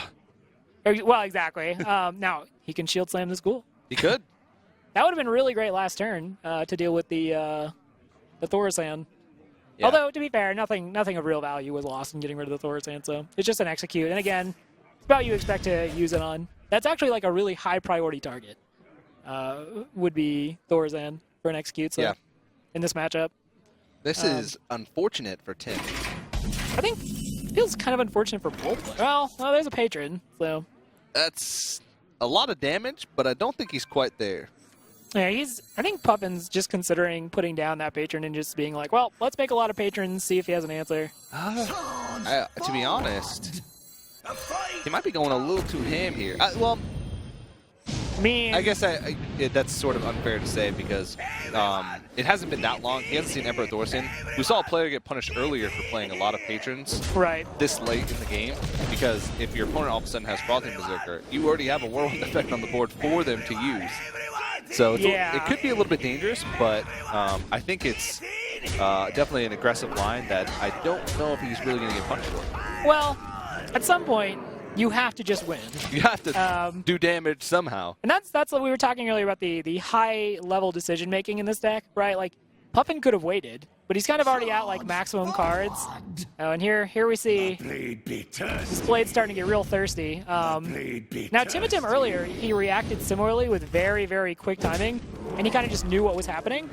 I kind of wonder if this is the same situation where he's just prepared, and he knows that 6 minions on board if the opponent has it, double Frothing. Yeah. This is a lot of damage. It's going to be very close. He has Inner Rage, which he can also use. One Whirlwind was on 8. The second Whirlwind's going to be on 8 again. So that's 16 for each, plus the base 2. I think that's it. I mean, Tim's going for it, and I have no reason to distrust his math so far. Yeah. Excuse me, Grim Patron, I'm trying to cast. Yeah. But I feel like he probably, thinks he has this, so if he does... Well, yeah, just check my watch, what have I got to do with my day? Oh my goodness, yeah, all right, that's more than enough. That's big numbers, is what that is. But yeah, Tim up 2-0 on Puffin, and just has to win with the Rogue. That was... I mean, that late in the game, when you fill your board with patrons and give your opponent a Whirlwind effect, it's risky. It's very risky to do. It's a cursory lesson in patron play. Maybe when you play the patrons, you're actually kind of opening yourself up to a world where you just take a bunch of damage. Yeah, and it maybe was he could have read Tim's play a little bit better and said, well, he just armored up for the past 4 turns, didn't really play much. Right. But you said it. You got to win at some point. I mean, he had to start applying pressure. He was the first player to make a move. If Tim only had 1 Frothing Berserker, that wouldn't have been lethal, and Puffin could have won the next turn. So, again, it comes down to 1 turn. Puffin made the aggressive line. It didn't work out for him that time, but in another situation, it might have been. Well, and Puffin had so many cards in hand. It was starting to get to that point where, you had to throw down something. Mm-hmm. and he threw down the cards that he felt gave him the best chance to win. So Yeah. the aggressive line pays off a lot of times. This situation, it didn't. Tim, I continue to be really impressed by how quickly he does the math. Yeah. There is just no hesitation. He's like, this is enough damage. Yeah. So maybe he has like a chart at home where it's like a multiplication table where Yeah. it's like, okay, If 5 patrons Right. and 2 whirlwind effects, yeah. 46 damage. I mean, realistically, playing that deck, there could be like at least like a college level course like Patron 101, Patron 101. and it would teach great math. Yeah. So we see here, like I said, Tim only has to win with Rogue. Interesting hand. He has Thalnos, which is not like super surprising to see. And then he has 2 Shredders. Now, I don't recall seeing a lot of Shredders in Oil Rogue. It depends on what you're trying to target. The old list ran like double Teacher, 1 Shredder. But Teacher is better against some classes, but weaker against Patron mostly. Yeah, well, Patron, Hunter too, Unleash the Hounds. Yeah. But Violet Teacher is better against like Druid unless they have Swipe, because a lot of times you can get big tempo plays and you trade up your 1/1s. Yeah. And whereas like Powder Shredder can just get Wrath and then maybe even hero power down on the other one. So Right. it's better against some things, but I'm definitely in the fan of the Piloted Shredder. I like the double Pilot Shredder, 1 Teacher plus Sousy. But Tim runs Auto Barbers. Yeah, no, Tim's got some innovative stuff now. He also has double Shredder. He had turn 3 Shredder, and turn 4. Ooh, and a Thal. Okay, so we're gonna see 2 Thalnos in this game here for Tim. And Thalnos is a 1/1, so it's not gonna cause that many problems. But the extra card cycle is really huge for the Rogue. Yeah, and sometimes the spell power can be a little bit bigger of a deal. Yeah, the double Shredder though is quite possibly one of the best things you can have against Patron early. Oh yeah. You expend those weapon charges. Because Thalnos is a 1/1, Puffin's actually in a reasonably okay spot here. He can just interrage that Thalnos off the board. And yeah, Tim gets an extra card, but it's a lot better than having to deal with, something like a 2/3 Amani Berserker. Yeah. Yeah. Ooh. Ooh. Amani. Yeah. Yeah. One of the best, I think, Piloted Shredder drops, because it can very sneakily do 5 damage. Yeah, unfortunately, Thalnos is on the board, though, so Tim, if he backstabs it, It kills it. it kills it. Yeah. So clearly these 2 were not working on syncing their schedules, the Berserker and the Blood Mage. Yeah. Also, second Blood Mage means that he has +2 spell damage. And he is... Yeah, I'm wondering if he's going to just deal with that. Yeah, he's going to do it. Okay, so he has set up a very, very intimidating board. That said, Puffin has this very awesome 1-mana spell he can play that gets rid of a lot of things. Yeah, he also has this other 5-mana card he can play and a 0-mana card he can play that makes the 1-mana card that he can play spawn a lot of things as well. Yeah, and right now there's no deadly poison on that dagger, so it's kind of a thing where you're like, maybe I play some patrons. Yeah. Maybe we see what happens. Mm-hmm. Yeah, and to be honest, Sharp Sword Oil obviously in the hand of Tim, but he doesn't have enough mana to Sharp Sword and get the full bonus out of it. And then also Blade Flurry. And also, it's just not ideal, right? Like, Blade Flurry is kind of what you want your closer to be. That said, he will draw 2. He'll draw 2 cards off the twin Thalnoses, and then also a third. So, see what he gets here. Lothab, and then Deadly Poison would be great. Goblin Auto Barber is actually... So he's actually... Okay, so he's just going to opt for the Blade Flurry, which is totally reasonable. Just gets all those patrons off the board. He's like, everybody go home. Yeah. Nothing to see. We're closed. Everybody get out of here. Like a bunch of patrons are like, hey, can we come in? And he's like, nope, I'm not feeling that. Yeah. So, yep. All the patrons off the board. And Puffin's already at half health, so he's going to take more damage as he swings into the SI7 agent. And he's considering playing Armorsmith over Armoring Up, which isn't necessarily a bad choice, but it's kind of, what do you need that armor now? Do you feel like you're in that close to death? And Tim just drawing all those cards has been super beneficial for him. Now, because he used that the oil the way he didn't get to use it on South Sea Deckhand. He probably has a second one in the deck somewhere. Yeah. Lothab coming out. Lothab's super strong here. You can't use any execute stuff. Well, actually... He basically has to tank the damage. Well, he could use an execute, right, but if it costs him 6 mana, he Sure. wouldn't be developing anything else this turn. He could just probably like armor up or play an Armorsmith and... Still facing the Lothab down. Doesn't feel great. It's 5 damage you probably don't want to take, but he's actually really put himself in a good spot now because he's got those walls up. He's about to get a bunch of armor. Yeah. So Puffin's making the best of the situation he's being put into, and honestly, I wouldn't expect any less. Puffin's a great player. Yeah. He's still using a lot of these pieces, though, to clear the board. And eventually he will need to kill Tim. Rogues have a lot of damage. They have been known to sort of have like a finite amount of damage where if you grind them out, they will just run out of stuff to play. Right. So he opts to sap the Armorsmith because he wants the Phantom Knives and not give Puffin a bunch of armor. And this is fine. He's going to clear off these unstable ghouls. Puffin still doesn't have a lot of cards. And, you know, there's a 3-3 on the board. Yeah, and all of a sudden, if Tim draws into something like a second Blade Flurry with Goblin Auto Barber plus Deadly Poison, yeah, that's 8 damage. Not plus to mention, on the board. not to mention, aha! Yeah, aha! Aha! He's got it. Yeah, Shield Block is actually going to help a lot, though. Shield Block is good. He's going so far as to inner rage so that he can double battle rage, which is totally fair. Makes sense. Ooh, yeah. He does pick up Deathbite. He's getting further in his deck. Yeah. Still no Warstone Commander. Yeah, he's clearly just trying to kind of keep Timitim at arm's length. And since you've seen one Sharp Sword Oil, okay, wait a minute. With Deadly Poison, all right, still, I don't think he has this yet because there's no Blade Flurry. No. But he's going to continue to be in a situation where he can just keep pressuring. Sap is an interesting card in this mechanic or in this matchup because realistically, you're not looking to sap like a Druid of the Claw or some big tempo thing. Yeah. You're just looking to probably deal with like Armor Smiths and Acolyte of Pain because a lot of what's happening to you isn't going to be on a turn where you can react with sap. Yeah, very true. So this is fine. It gets a 3-3 off the board. He doesn't have to immediately worry about any armor gain. And he might just attack here, re-dagger, and play like Goblin Auto Barber to like sort of sit on that weapon buff, put another creature on the board to maybe pressure back. While he's just going all in. Yeah, the only concern I would have, and I'm sure he's aware of this, is that Puffin has Harrison. Yeah. So if that's this is kind of a weird scenario in this day and age because for the most part you tend to see rogues equip, poison, hit, and then Blade Flare on the same turn. Yeah. So this is kind of a weird thing. This actually doesn't happen very often. He senses victory is imminent. Oh! Yeah, and that's going to the museum. Yeah, I don't know if he needs to be careful about how quickly he throws it out there, though, because I don't know if he wants his Harrison to take a little bit extra damage. He can, I believe he had 8 mana left, so he can like Harrison, Armorsmith, Whirlwind to clear off one of these creatures.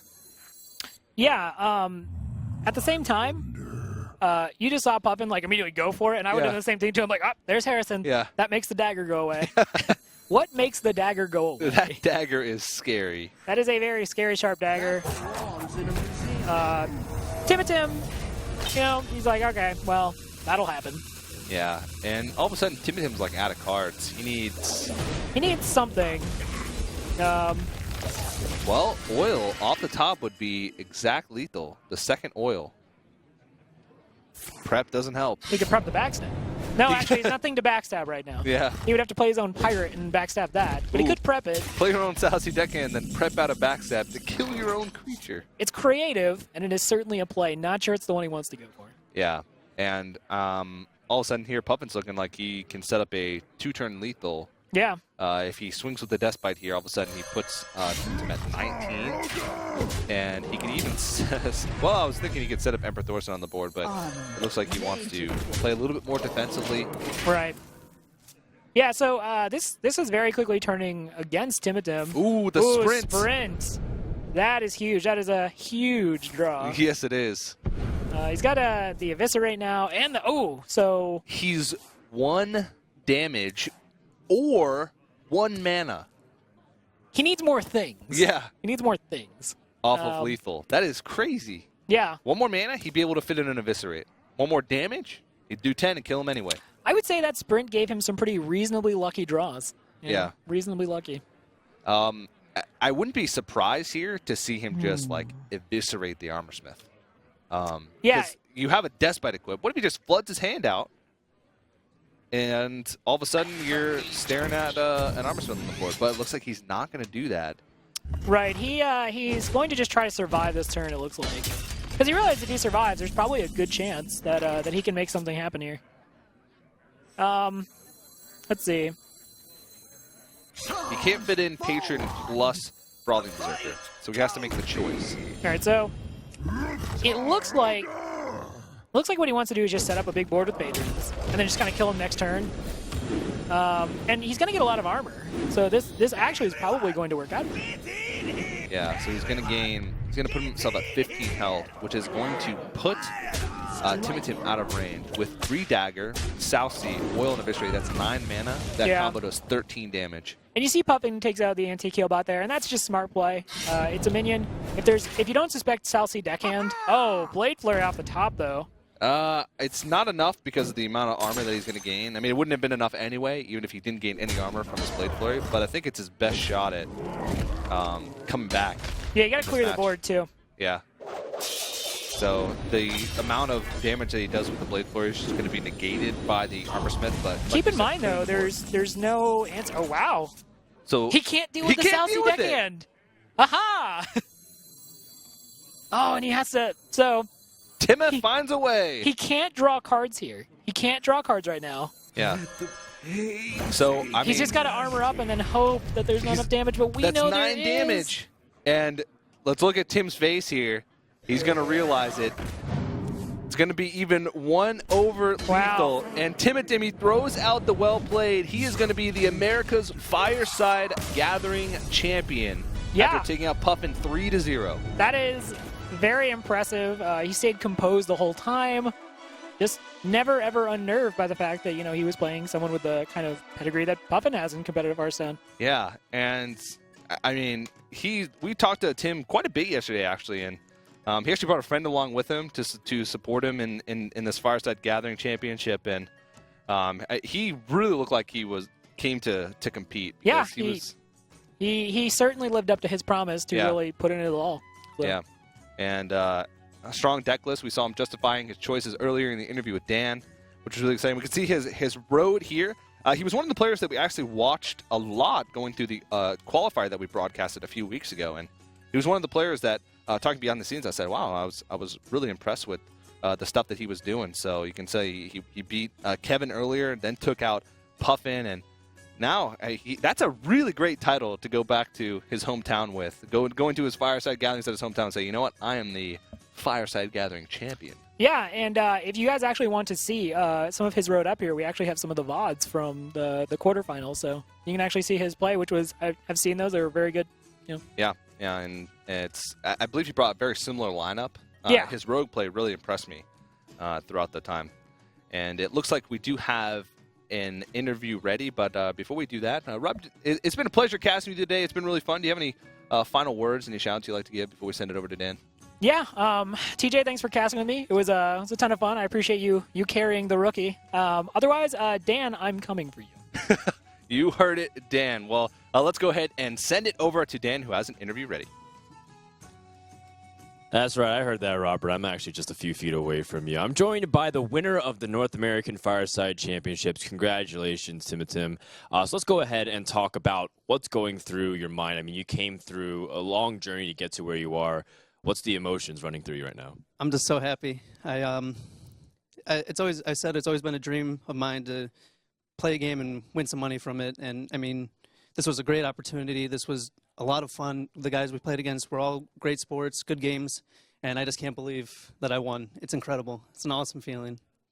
You were mentioning that, before we even started this interview last night when we first met, you were mentioning that this is encouraging you to get more involved in the community. Maybe you want to start streaming and doing some more events. Is that the plan from this forward? Definitely. Before this, even the Stage 2 of the tournament, I was streaming a lot more. I wasn't really on the schedule, which now, I mean, this is huge. Like, I have so much more motivation to become successful in something I like, and what better than Hearthstone, you know? And tournaments, definitely. I want to look into a lot more tournaments, see how far I can go, see what I can do. Do you have any encouraging words for people who want to follow that path? Because people always look at some of the players that they see on screen all the time. They say, I want to do that. So what kind of words do you have for them? Honestly, that was me with like StarCraft 2, League of Legends. It was just starting out a couple years ago. Esports was so cool to me. It's just something. It's a huge hobby of mine to play video games. It's something I met a ton of friends through, and to be able to make money from it and maybe motivate somebody else is incredible. But to that I say, you should just try it. If you're good at something, you put the effort in, you never know what can happen. That's very eloquently put. I guess this is the final platform for you, so let's go ahead and have you thank people, shout out friends, family, etc. All right, I want to shout out my parents. At first, they weren't too supportive of gaming and all that, sitting in my room, but they're super proud that I'm here. I imagine they're ecstatic that I won. I want to shout out my friend Kyle. He came with me to California, paid his way, was here to support me through everything. Shout out to my friend Angelo.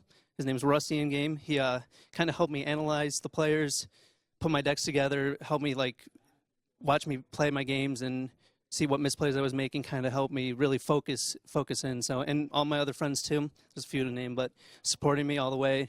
I got a lot of text messages after the first game. It was awesome. Thanks, guys. All right, well, congratulations, Tim and Tim. You're going to go into the regionals, so good luck there as you can be the dark horse running through the Hearthstone World Championships coming up later this year. A big shout out also to Blizzard for being able to coordinate this entire Fireside Gathering here at the ESL Studios. We're really appreciative of everything that you guys have been doing to support the community as well. So make sure to check out local Fireside Gatherings. This could be you next time. Did you want to say one more thing? One more shout out. Shout out to Game On. This is the place where I played at. Bunch of cool guys starting up a LAN center. Anybody from my hometown, you guys should check it out. It's a great place, great guys. Thank you. Absolutely, and I think that's a really good example of just plugging into what's around you and getting an opportunity that you might not even know. Tim, he didn't even realize that he was the next stage after the Fireside Gathering. He just showed up, played, won, and advanced through to the next round, and now he's got some money. He's going to the regionals. We're done here. Thank you so much for watching. For Frodan, ESL, and everyone here in Burbank, California, thanks for watching, and we'll see you guys next time.